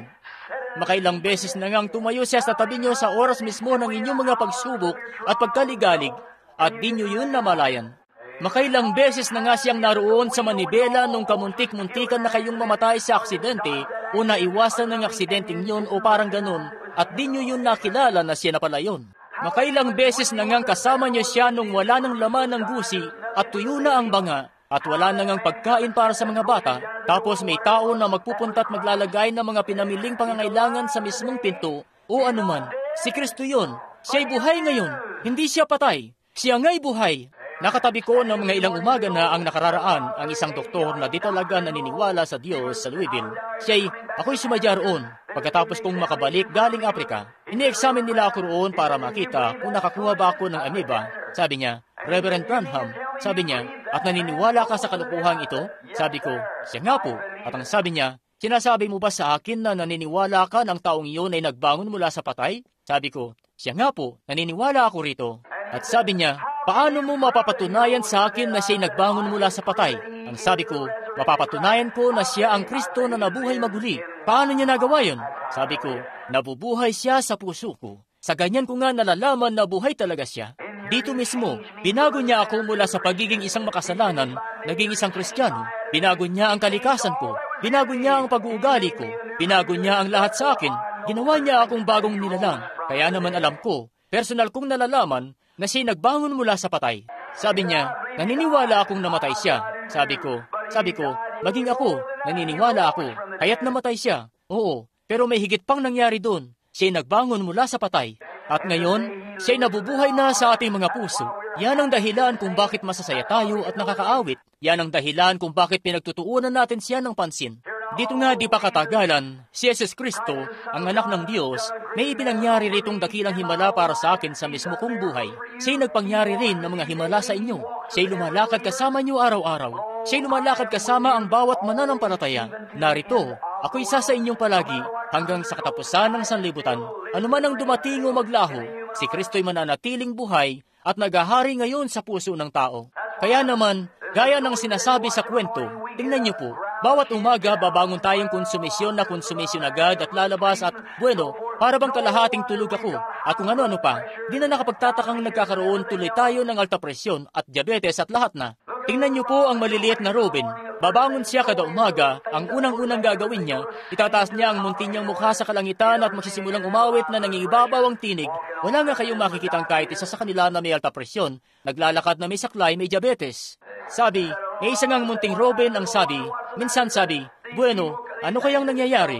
Sabi, sa mga taong ito, sa mga bagay na ito, sa mga nilalang na ito na tinatawag nilang sarili nila na mga tao. Sabi, aba, napakalungkot nga nila. Siguro wala silang makalangit na ama gaya ng meron kami na nag-aalaga sa amin. Isang gabi, nagdaraos ako noon ng pagtitipon sa Milltown Baptist Church. Noong nagpapastor pa ako noon doon, pauwi ako noon kasama ang isang matagal ko ng kaibigan para magpalipas ng gabi. At lagi kong napapansin, sa tuwing ako'y dadan doon, may nightingale na nakadapos sa palumpong ng sedro doon. Buong gabi umaawit-awit siya na nangingibabaw ang tinig, sing lakas na makakaya niya. Naiintindihan ko kung bakit umaawit-awit ang mga ibon kapag umaga. Naisip kong dahil yon sa nasisinagan silang mainam ng araw, kaya sila umaawit. Pero ano naman ang nagpapaawit sa nightingale? Kaya minsan, may nakuha akong aklat at sinimulan kong basahin yung tungkol sa nightingale. Nasumpungan ko doon ang nightingale pala.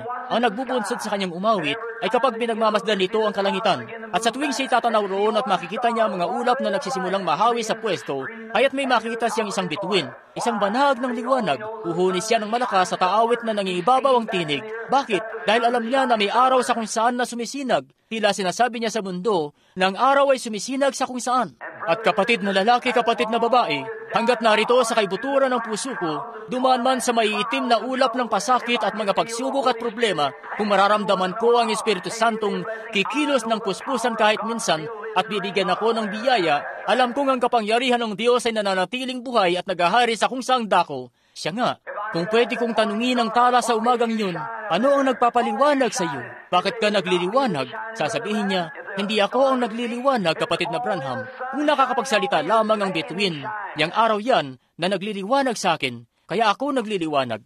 At ganyan din ito sa bawat tao na isang mananampalataya kay Jesus Kristo na natatago sa Kanya. Hindi ikaw yan na nagliliwanag. Ang Espiritu Santo yan na nagliliwanag sa iyo, na nagbibigay sa inyo ng pag-asang ito at kagalakang ito ng pagkabuhay na maguli. Lagi kong nababanggit noon ang tungkol sa bagay na ito. Itong lagi kong naikukwento tungkol sa isang matandang bukal kung saan kadalasan ako noong umiinom. Nagumapaw at palukso-lukso ito at lulukso-lukso dito sa Milltown.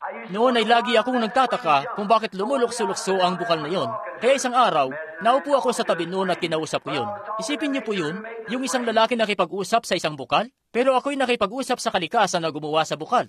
At napaisip ako, ano ang dahilan at nagumapaw ka? Palukso-lukso.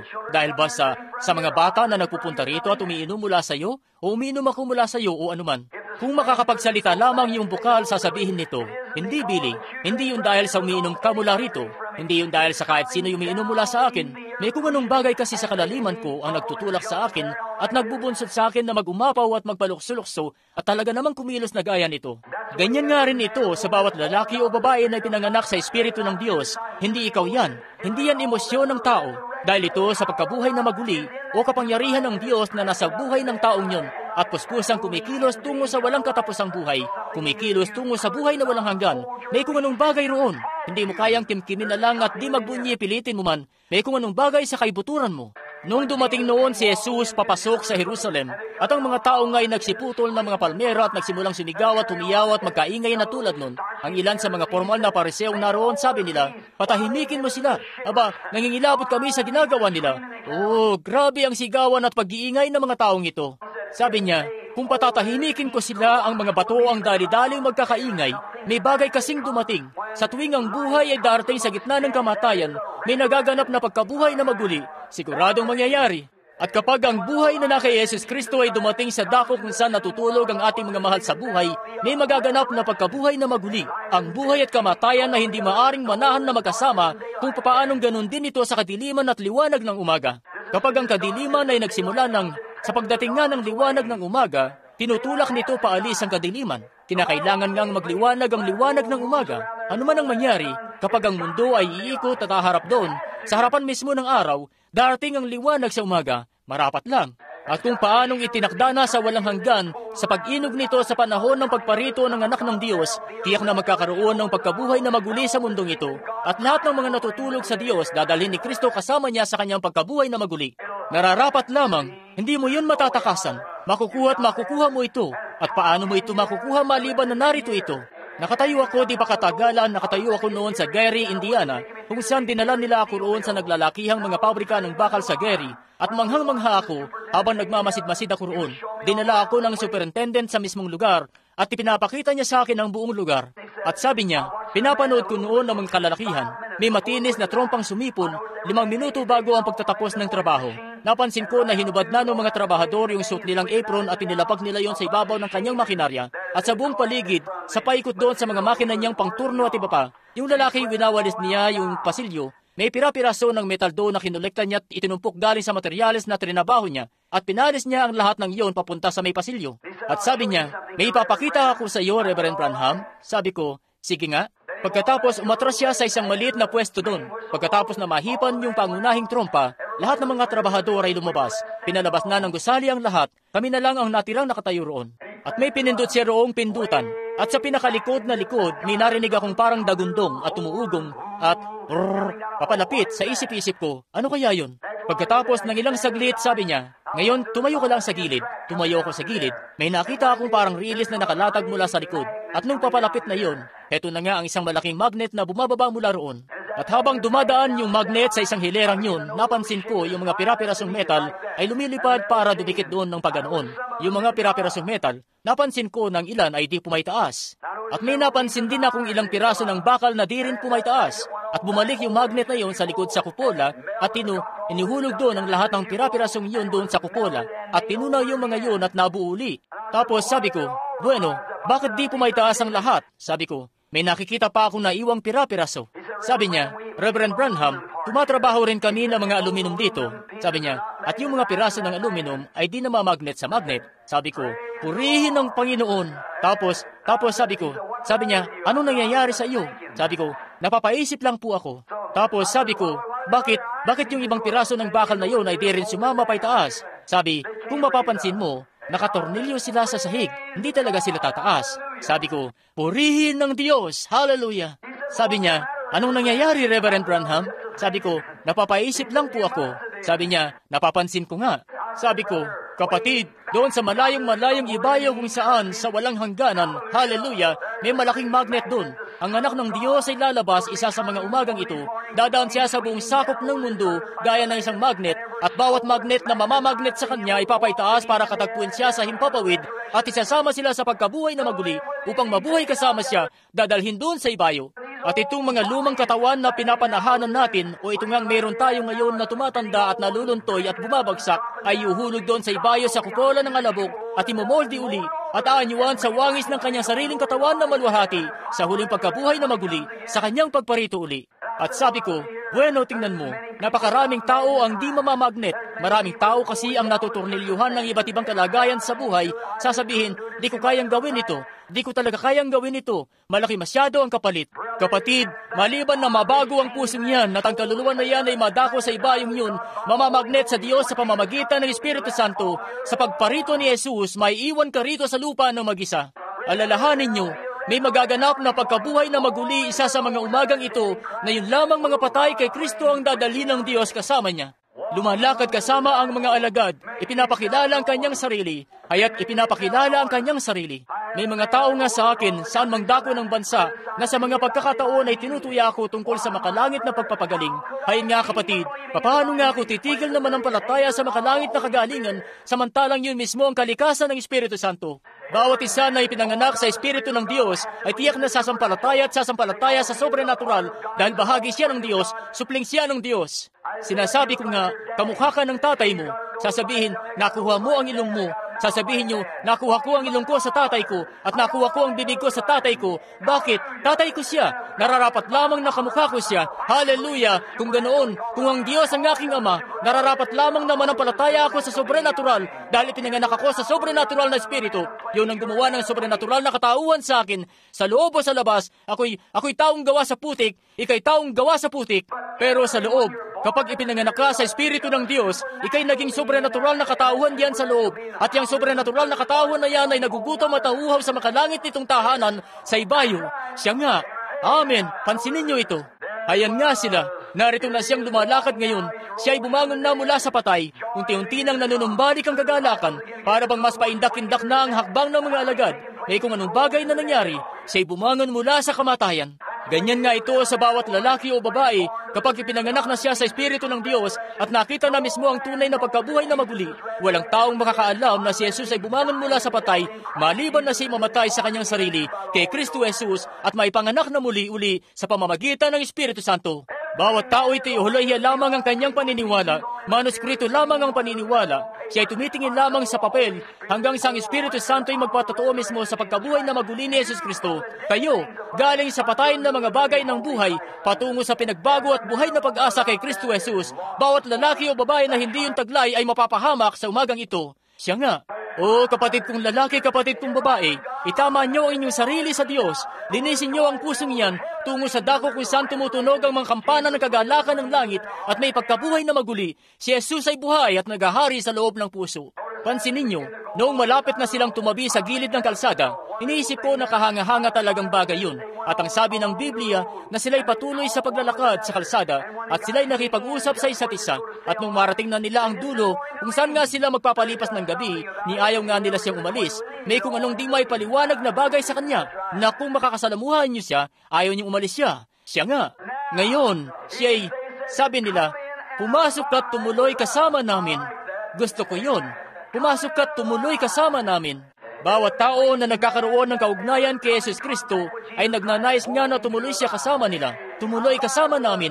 Patay na ang sanlibutan. Bumangon na si Kristo. Heto nga siya, nabubuhay kasama natin. Tama, pumasok at tumuloy kasama namin.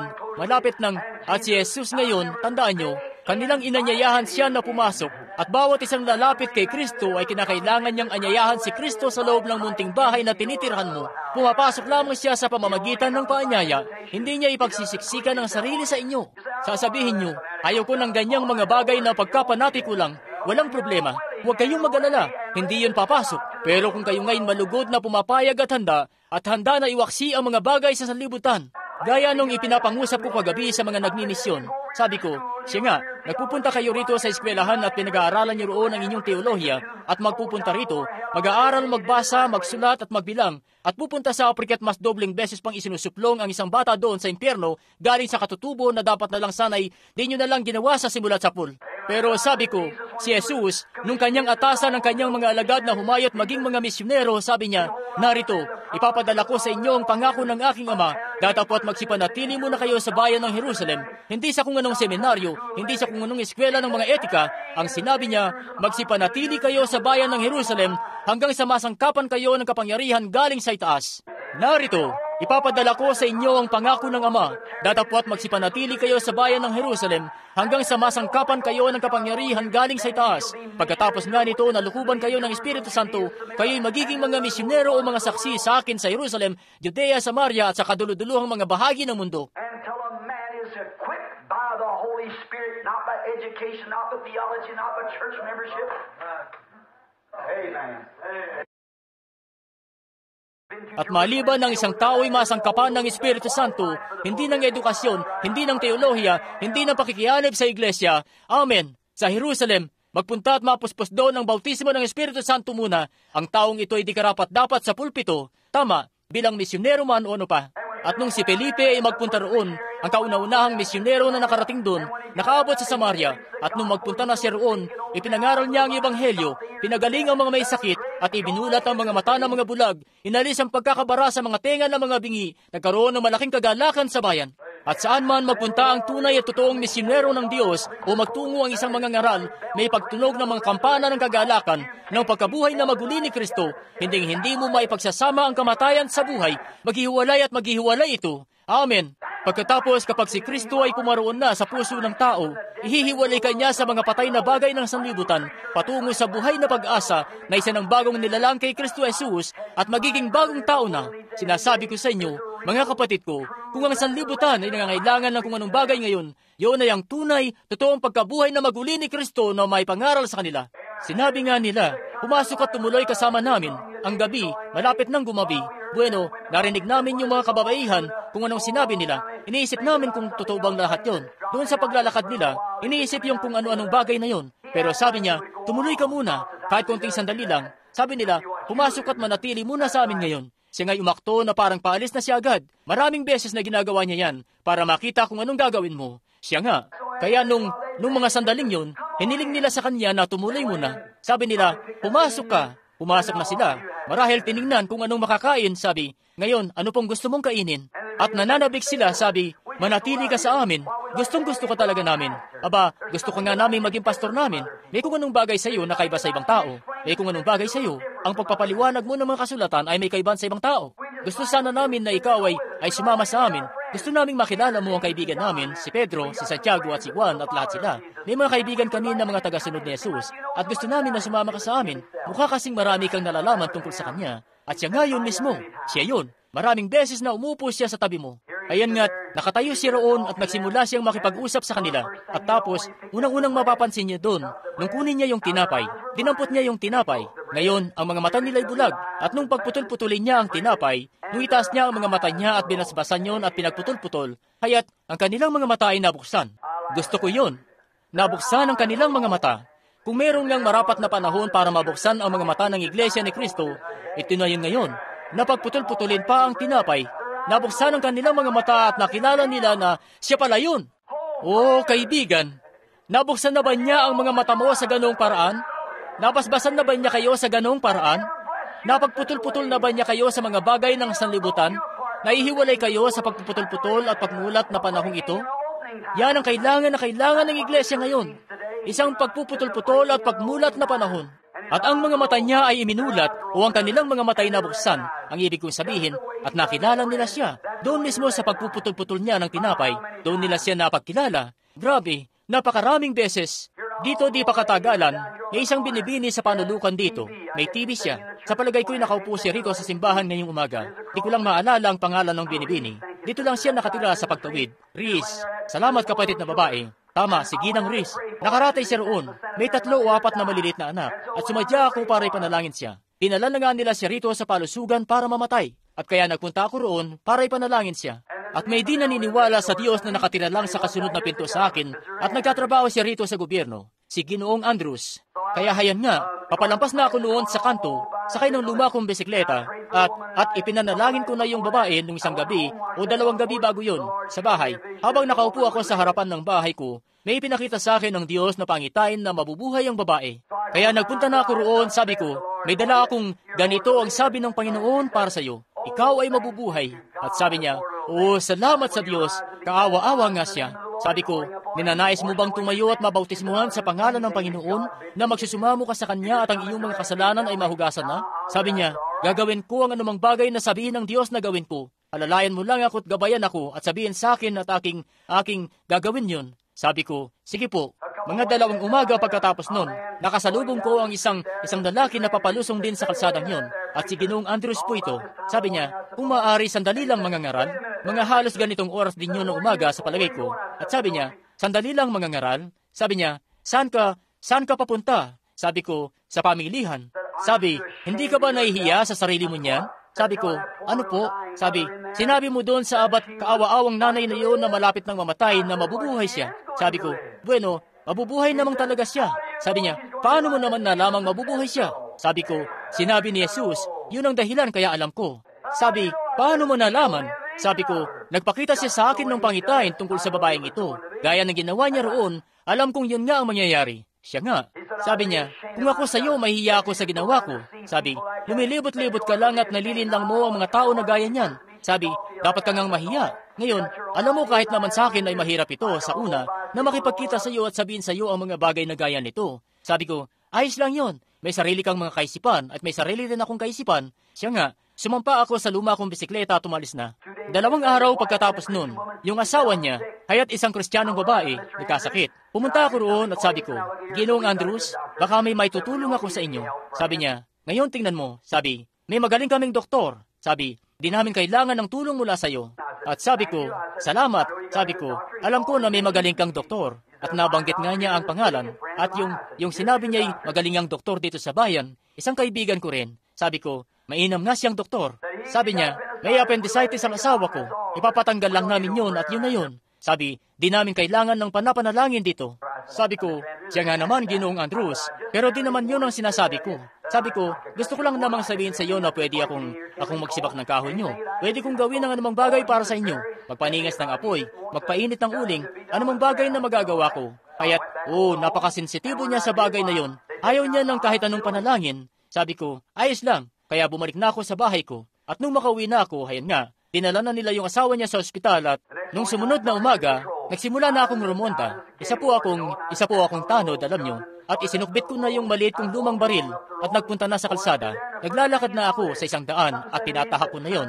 At bigla-bigla na lang, hayan nga, may kung anong bagay na nagsalita sa akin, sabi, umikot ka't bumalik. Si Jesus po na nabuhay maguli, umikot ka't bumalik. Naisip ko, bueno kung ganon, mabuti ngang, sabi nun sa akin, bumalik ka. Umikot ako't bumalik. Tinawagan ko ang public service company. Nagbabantay rin kasi ako ng mga matataas na linya ng kuryente. Siya nga rin. Kaya tumawag ako. Nagpaalam ako sa kanila na hindi ako makakapagtrabaho ng araw na yun. Medyo maambon-ambon noon. Bagamat di naman talaga ako mahadlangan ng konting ulan na yun sa trabaho. Pero bumalik pa rin ako. Di ko alam kung bakit. Naupo ako at tinalis ko sa pagkakadugtong yung muntit luma kong baril. Nakatayo ko roon at pinakikintab ko yun. Ako, sabi ni Meda sa akin, ng asawa ko, sabi niya, anong ginagawa mo, tumuwi ka? Sabi ko, di ko alam. Sinabihan niya ako na bumalik. Ang pagsunod ay maigi kaysa sa hain at ang pagdinig kaysa sa taba ng mga tupang lalaki. Kaya bumalik ako. Naupo ako roon at pinakikintab ko yung muntit luma kong baril. At bigla na lang, napansin ko, ay paparating ng bahay. At heto na yung lalaki. Halos malalaglag na ang suot na sombrero sa tagiliran, alam nyo, at may uhog na lumalabas sa kanyang ilong at pumasok siya. Sabi niya, Ginang Branham, sabi, ano po yun? Narito po ba ang mga ngaral? Sabi, narito. Sabi, tuloy ka, Ginoong Andrews. Sabi, kumusta po mga ngaral? At sabi ko, magandang umaga, Ginoong Andrews, maupo ka. Sabi niya, nabalitaan mo na ba ang tungkol kay Ginang Andrews? Sabi ko, hindi pa. Sabi, bueno. Sabi, mamamatay na siya, mga ngaral. Sabi ko, oh, ang saklap nun. Sabi ko, ikinalulungkot ko na marinig yan. Sabi, gayong alam ko naman na may magaling kayong doktor. At sabi niya, totoo yun. Sabi niya, pero di pala appendicitis yun. Tapos sabi ko, hindi raw? Ano raw? Sabi, hindi raw. Kumuha na kami ng espesyalista mula sa Louisville. Sabi, pamumuo raw ng dugo. Ilang oras na lang aabot na raw sa puso niya. Sabi, umakyat yun sa puso niya. Sabi, mamamatay na siya. Sabi ko, naku, delikado nga yan. Ikinalulungkot kong marinig yan. Patuloy pa rin ako sa pagpapakintab ng baril ko. Sabi niya, bueno, siya'y, grabe talaga ang kalagayan niya. At sabi ko, ganoon pala. Sabi ko, talaga palang, pinakakaba ko lang siya ng konti, kaya pinagpatuloy ko lang ang paglilinis sa baril ko. Sabi niya, bueno, sa tingin mo matutulungan mo kaya siya? Sabi ko, ako? Sabi ko, di naman ako doktor. Di ko po alam ang gagawin ko, Ginoo. Sabi ko, di po ako doktor. Sabi ko, bueno, alam mo, sabi, naiisip ko na marahil yung matulungan siya kahit konti. Tapos sabi ko, anong ibig mo sabihin? Sabi niya, bueno, alam mo, gaya nung babae doon sa may, sabi ko, yun po ba? Sabi ko, hindi po ako yun. Ang Panginoong Yesus po ang may gawa nun. At sabi niya, bueno, sabi ko, akala ko po hindi kayo naniniwala sa kanya. May ikinuwento siya sa aking pangyayari na matagal nang nangyari. Yung lola niya ay yung tiyahin niya pala, sa palagay ko, nangako raw ito na magbibigay ng $5 sa isang matandang mangangaral na dumadayo-dayo sa mga kaiglesiyahan, sakay ng kabayo sa katapusan ng taon. Naglalabada lang siya at wala siyang ganung halagang pera na may bibigay niya sa mangangaral. At dumating na yung araw ng laba at yung mangangaral ay paparating na rin doon. At wala pa siyang pera. At ang meron lang siya ay 10 sentimong barya o 5 o anuman ang presyo ng malaking lumang bareta ng sabon. At pinapunta nga siya ng tiyahing ito sa tindahan. Nung nakabalik na siya at sabi, kinuha nung tiya yung bareta ng sabon at biglang umiyak. At sabi, yung tiyahin niya ay napakapit na lang sa lumang apron na suot-suot nito at napapunas ng luha. At naroon nga ang tiyahin sa tabi ng lumang takuri, gaya ng ginagamit-gamit ng mga nanay niyo nung unang panahon. Ngayon kasi depindot na lahat, kaya wala nang ganoon, kita niyo. Kaya hayan na nga't inilagay na ng tiya yung sabon sa kulahan ng paganito. At nung pinangkukuskus na niya, para bang may naririnig siyang magaspang na kumakaluskos doon. At mangyaring napatingin siya sa ilalim ng sabon. At nung makita niya, may nakausli doon sa mismong bareta, at ayun, may $5 na gintong barya, yung ipinangako niyang ibibigay sa matandang mangangaral na mga ngabayo. Sabi nung tiya, sabi ko, paano yun napunta doon? Sabi, bueno, paano kaya't maging ako'y nagtataka? Sabi ko, si Jesus na nabuhay maguli ang gumawa nun. Nangako kasi ang tiyahin mo ng buot taos sa puso. Iniisip niyang kaya niyang gawin yun, at ang Diyos ang gumawa ng paraan para sa kanya. Sa mga pamamaraang yan ng paggawa niya ng mga bagay-bagay, diyan nga siya napagkikilala. Doon mismo sa kanyang paggawa, sa mga bagay-bagay na kanyang ginagawa, kung papaano niya ginagawa ito. Sabi niya, bueno, iniisip ko yun lagi. Sabi, nasa puso ko lang yun ng matagal na panahon. Iniisip ko nga noon pa kung meron ba talagang, sabi ko, kung meron, meron talaga, Ginoong Andrews. Sabi niya, bueno, kapatid na Branham, sa palagay mo ang asawa ko, kanyang matutulungan ng asawa ko? Sabi ko, oo naman, alam kong magagawa niya. Sabi ko, maaari mo bang ipanalangin siya? Sabi ko, hindi ako. Ikaw ang manalangin para sa kanya. Sabi ko, ikaw mismo ang mananalangin. Sabi niya, bueno, di ko alam umusal ng panalangin.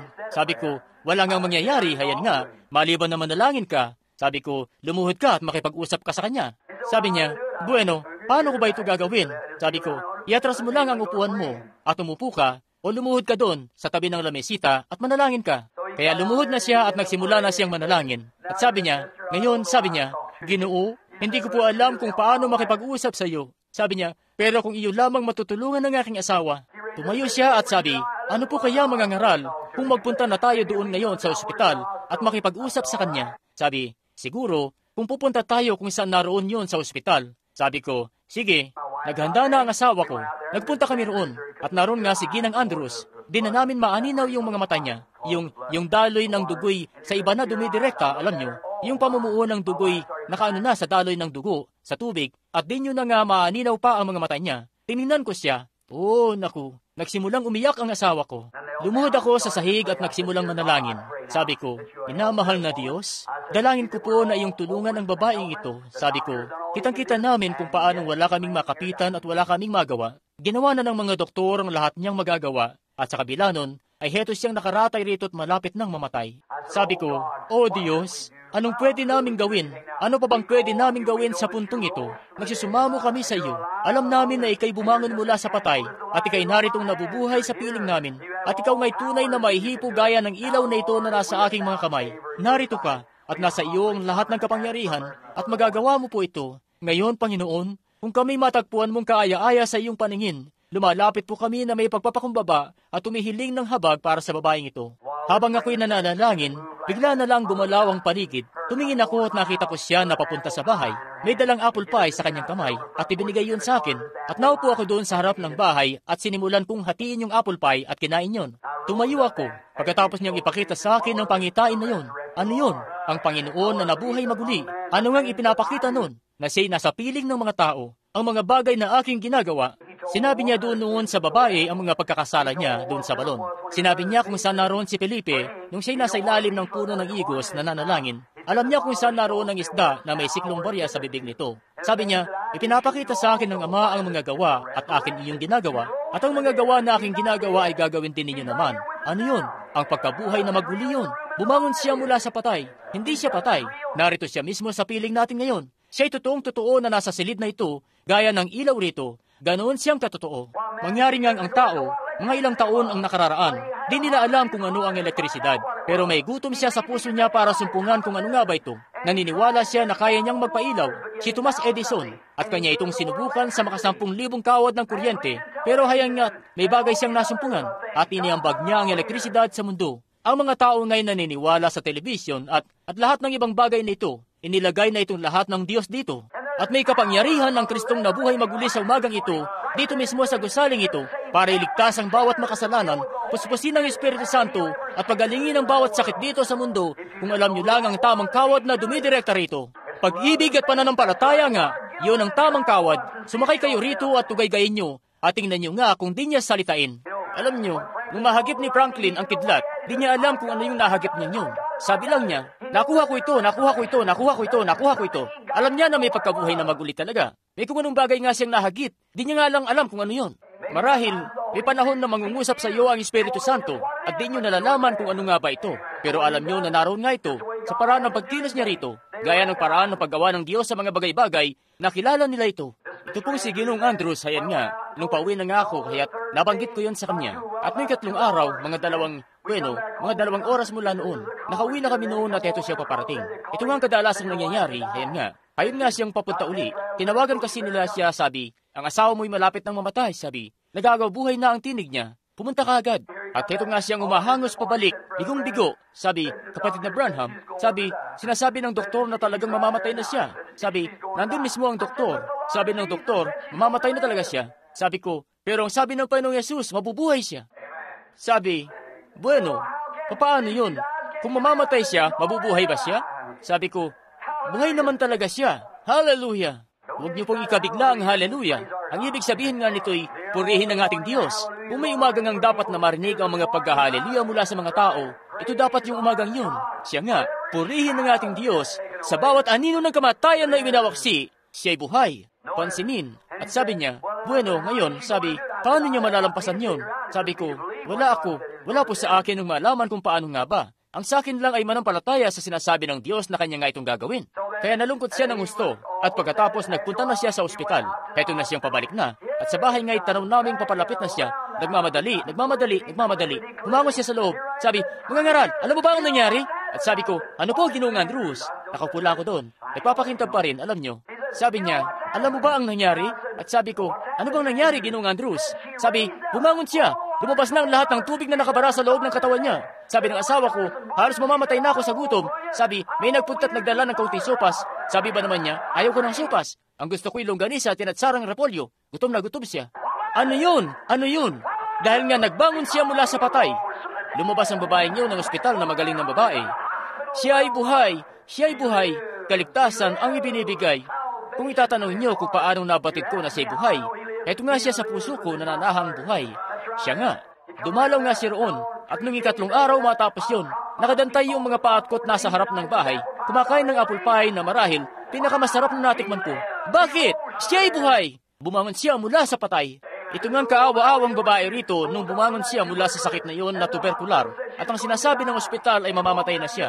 Nagpunta na siya noon dito, pero noong tumanggi siya, iniisip niya na pagkapanatiko ang dumulog at mabautismuhan. At nakaupo nga siya roon na mataas ang lagnat sa kanyang bahay. Narinig niya ako sa pangangaral ko mula doon sa kanyang bahay. Nangangaral ako noon tungkol sa pagbabautismo sa tubig. Tumayo siya at nagpunta rito. At halos di na nga makalakad ng diretso papunta rito sa simbahan. At nang makaupo siya roon sa likod at sabi niya, kinakailangan kong mabautismuhan. May malaking bukol na namamaga sa balikat niya. Si Ginang Weber dito, nagpunta siya at kinuhanan ng babaeng ito ng balabal at pinasuot sa kanya. Lumusong siya doon sa tubig na pagbabautismuhan na may lagnat 104 ang taas at nabautismuhan doon gaya ng ipinangako niya sa Diyos. At ngayon, ilang taon na rin ang nakalipas mula noon. At ngayon, heto siya, nakaupo rito, buhay. Ngayong umagang ito dahil ang Diyos ay buhay at nagahari at siya'y bumangon mula sa patay. Nung ilang linggo ang nakararaan, siya at ang anak niyang babae narito sa Louisville. Naglalakad sila noon dito sa may kalsada at may mahirap na matandang tulubing babae ang nakaupo roon. At namamalimos siya. Sabi, Binibini, tulungan niyo ako. Nangangailangan po ako. Sumilip siya sa bulsa niya. Tamang-tama lang ang pera niya, 15 sentimos sa palagay ko, para makatawid sila ng tulay. Sumusunod-sunod yung pulubi.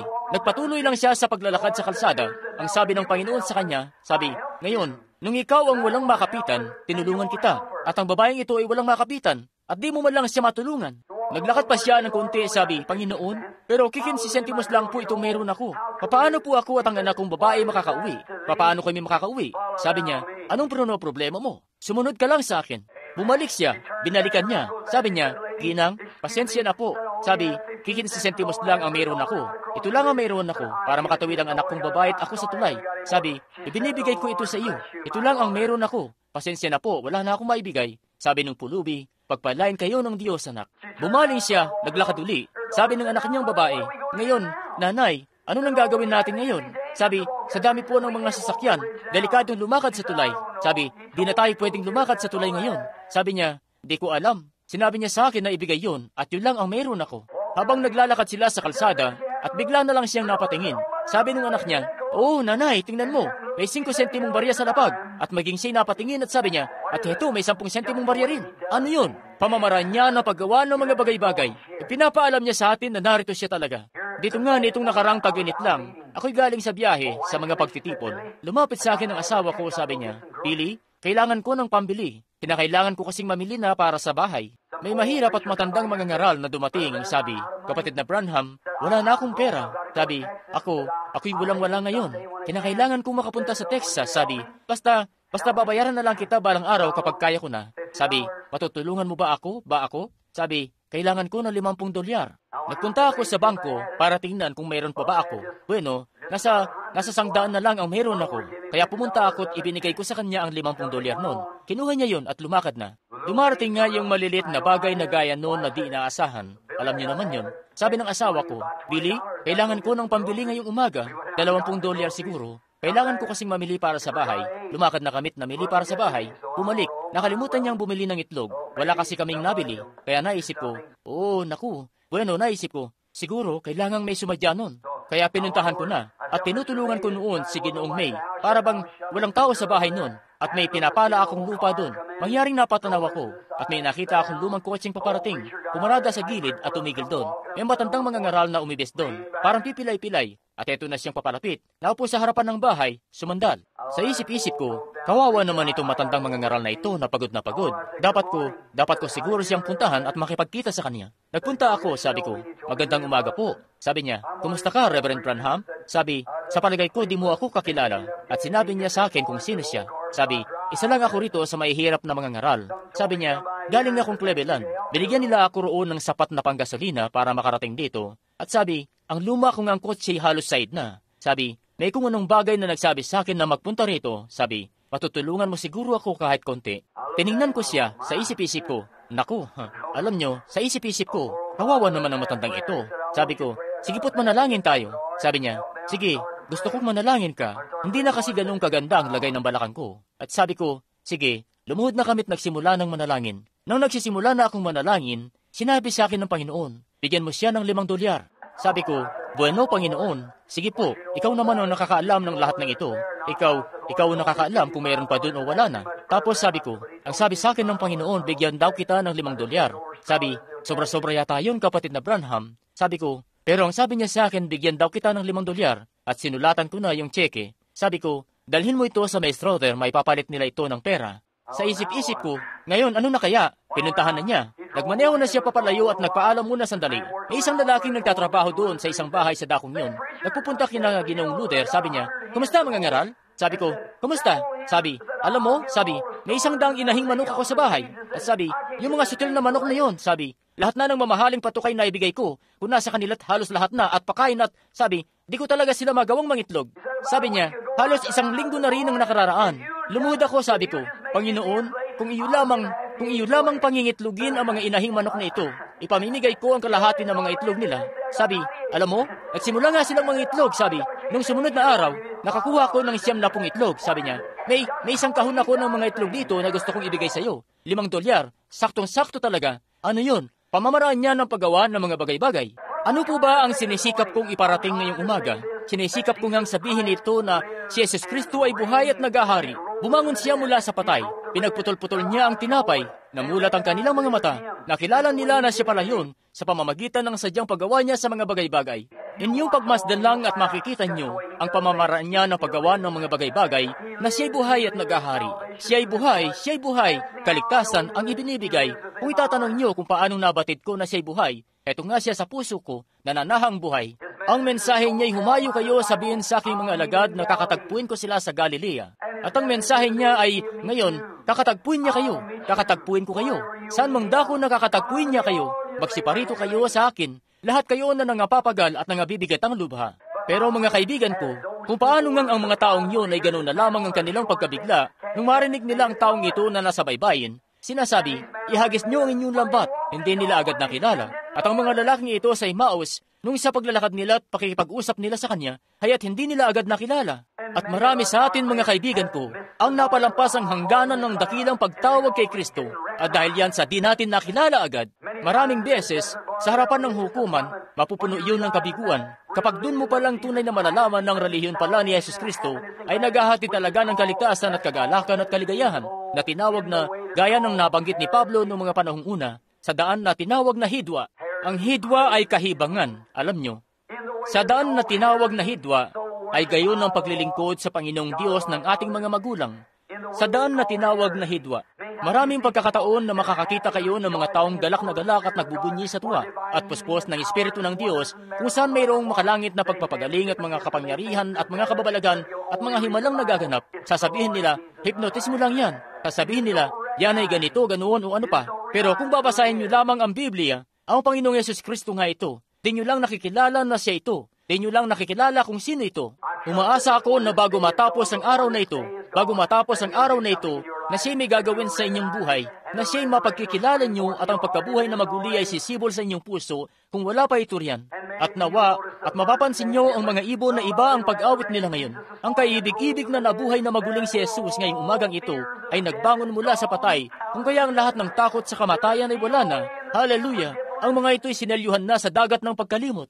Nung ang matandang banal na si Pablo ay papalapit na sa dulo ng daan, at nakaupo siya na may tanikalang nakagapos sa kanyang mga paa at kanyang mga kamay, nagtatayo sila ng parang patong-patong na troso doon, kaya't pupugutan na nila siya ng ulo.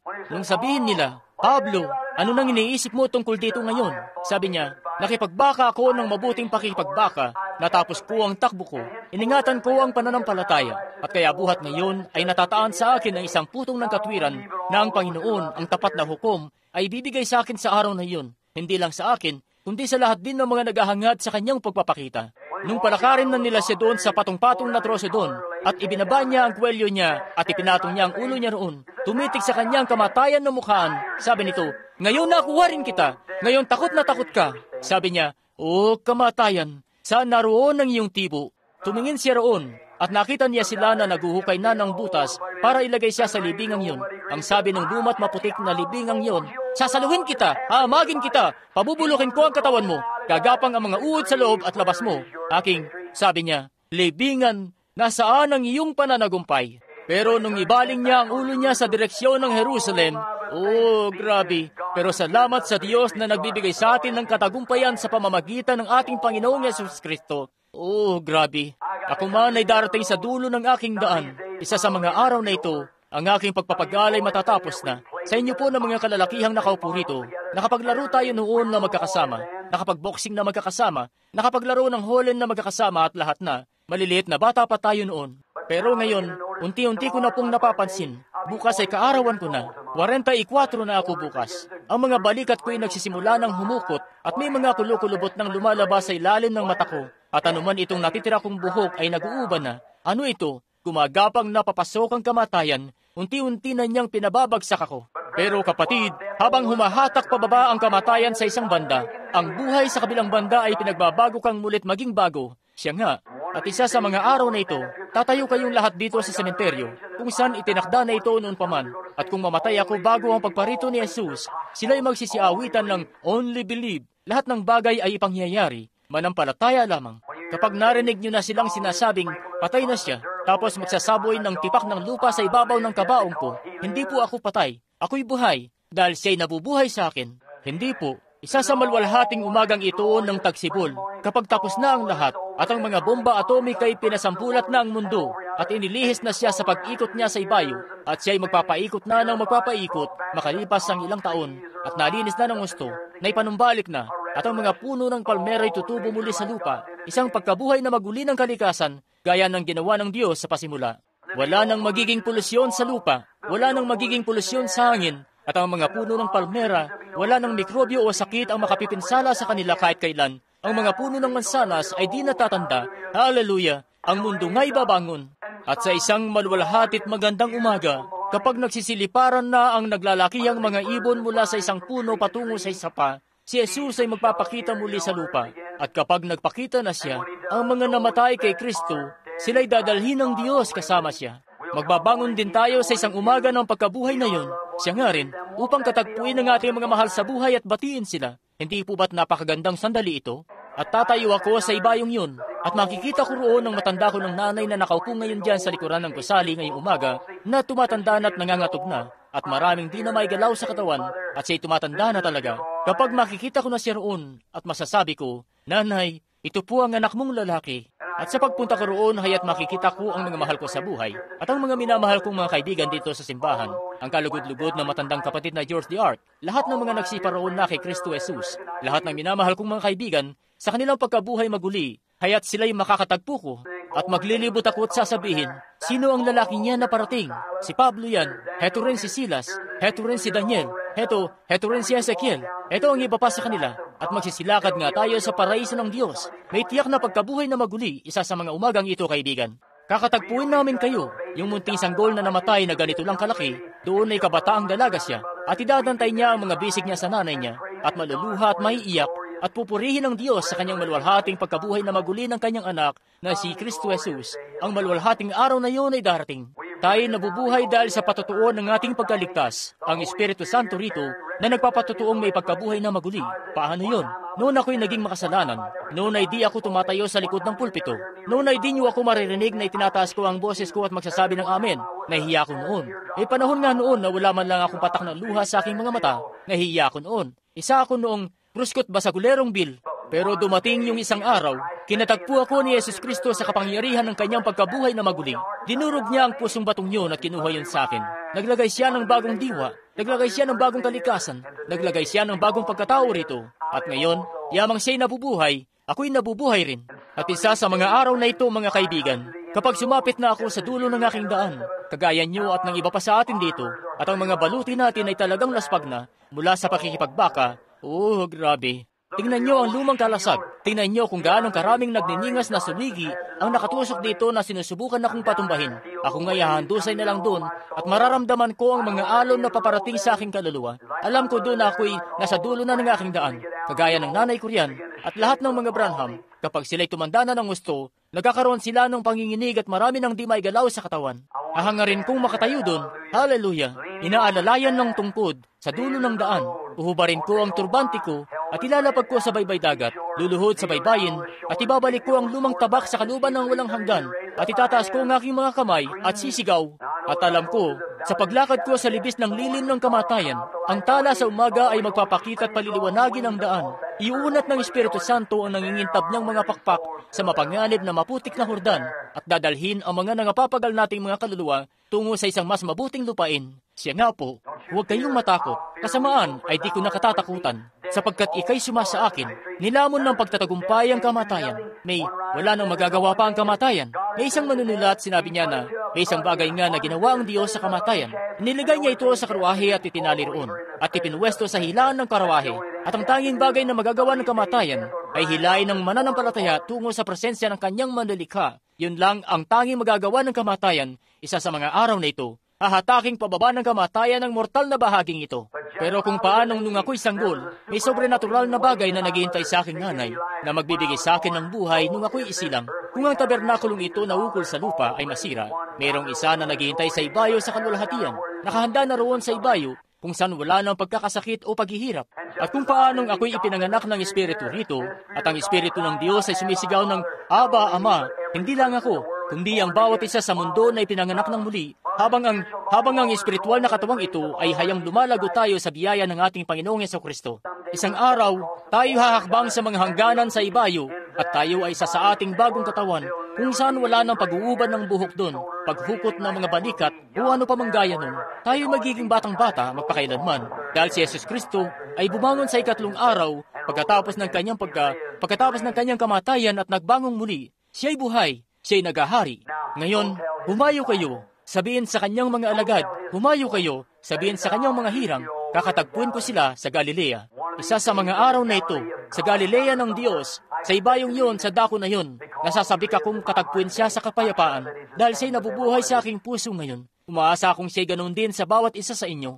At habang tayo, pasensya na po kung nakain ko ng husto ang oras dito, 2 oras na lang halos bago mag-umpisa ang gawain ng Sunday School. Maaari po bang iyukunan natin ang ating mga ulo? O mahabaging Diyos, lumikha ng kalangitan at lupa, may akda ng walang hanggang buhay, tagapagbigay ng bawat mabuting kaloob. Ikaw ay aming pinasasalamatan ngayong umaga para sa pagkabuhay na maguli ni Jesus Kristo. Halos 19 na daang taon ang nakararaan. Ngayong umaga, ang dakilang pangyayaring ito ay naganap. Kinakatakutan ng mga tao ang kamatayan bago yun. Pero nung siya'y maparito, ay kanya ngang kinuhang lahat ng pagkatakot sa kamatayan palayo. At ngayon siya'y buhay at nagahari sa aming mga puso. Ang sabi niya, matapos niya magbangon mula sa patay, ang sabi niya, ako'y isa sa inyo, sumasa inyong palagi hanggang sa katapusan ng sanlibutan. 19 na daang taon na halos ang nagdaan mula na mangyari yun. Pero ngayong umaga, siya'y buhay muli sa aming mga puso. Kami nagkakatipon dito ngayong umaga, Panginoon, upang sambahin siya, ituro ang kanyang salita, madama ang kanyang espiritu, makipagkamay sa bawat isa, at magsabi ng purihin ng Panginoon sa bawat isa, dahil nananampalataya kami na siya'y namatay at nagbangong muli. Nananampalataya kami na sa kaibuturan namin ngayong umaga, Panginoon, sa pamamagitan ng biyaya ng Diyos, ay nagahari ang di namamatay na buhay sa aming pisikal na kalagayan. Nananampalataya kami na sa loob namin ay may Espiritu ng Diyos na di namamatay, na ito'y di mamamatay kahit kailan. At kanya mismong sinabi, pagkakalooban ko sila ng walang hanggang buhay, hindi sila mamamatay, at ibabangon ko sila sa huling mga araw. Sinasampalatayanan namin ito, Panginoon, dahil kami mga saksi sa kanyang pagkabuhay na maguli. Ngayon, Ama, iyo po kaming pagpalain sa buong araw na ito. Iyong pagpalain ang mga bagong bisita sa aming pinto, at ang araw na ito ay maging maligayang araw. At kung meron po rito ngayong umaga, Panginoon, na hindi pa naipapanganak na muli, na hindi pa nalalaman ng karanasan na mabuhay kay Jesus sa ibinangon muling buhay, sa bagong buhay, kung saan ang mga lumang tanikal at lahat ng pagnanais sa mga bagay ng sanlibutan ay nailaglag na, at di pa nalalaman ang halaga na maging bagong nilalang kay Kristo Jesus. O Espiritu Santo, ikay kumilos sa ibabaw nila ngayon. Iyong hingaan ang kanilang pagkatao ng buhay na hindi na namamatay, at nawa ang mga kampana ng kagalakan ng langit ay magsitugtog sa araw ng pagkabuhay na ito na may mabuting balita ngayon, at sila'y magsihayo at maging mga bagong nilalang na sa iyo. Iyo pong dinggin ang panalangin ito ng iyong lingkod, Panginoon, sapagkat aking inihingi ang pagpapalang ito sa pangalan ni Jesus Kristo. Amen. Sige po, magsitayo na tayo. Sige po, kapatid na Nebel.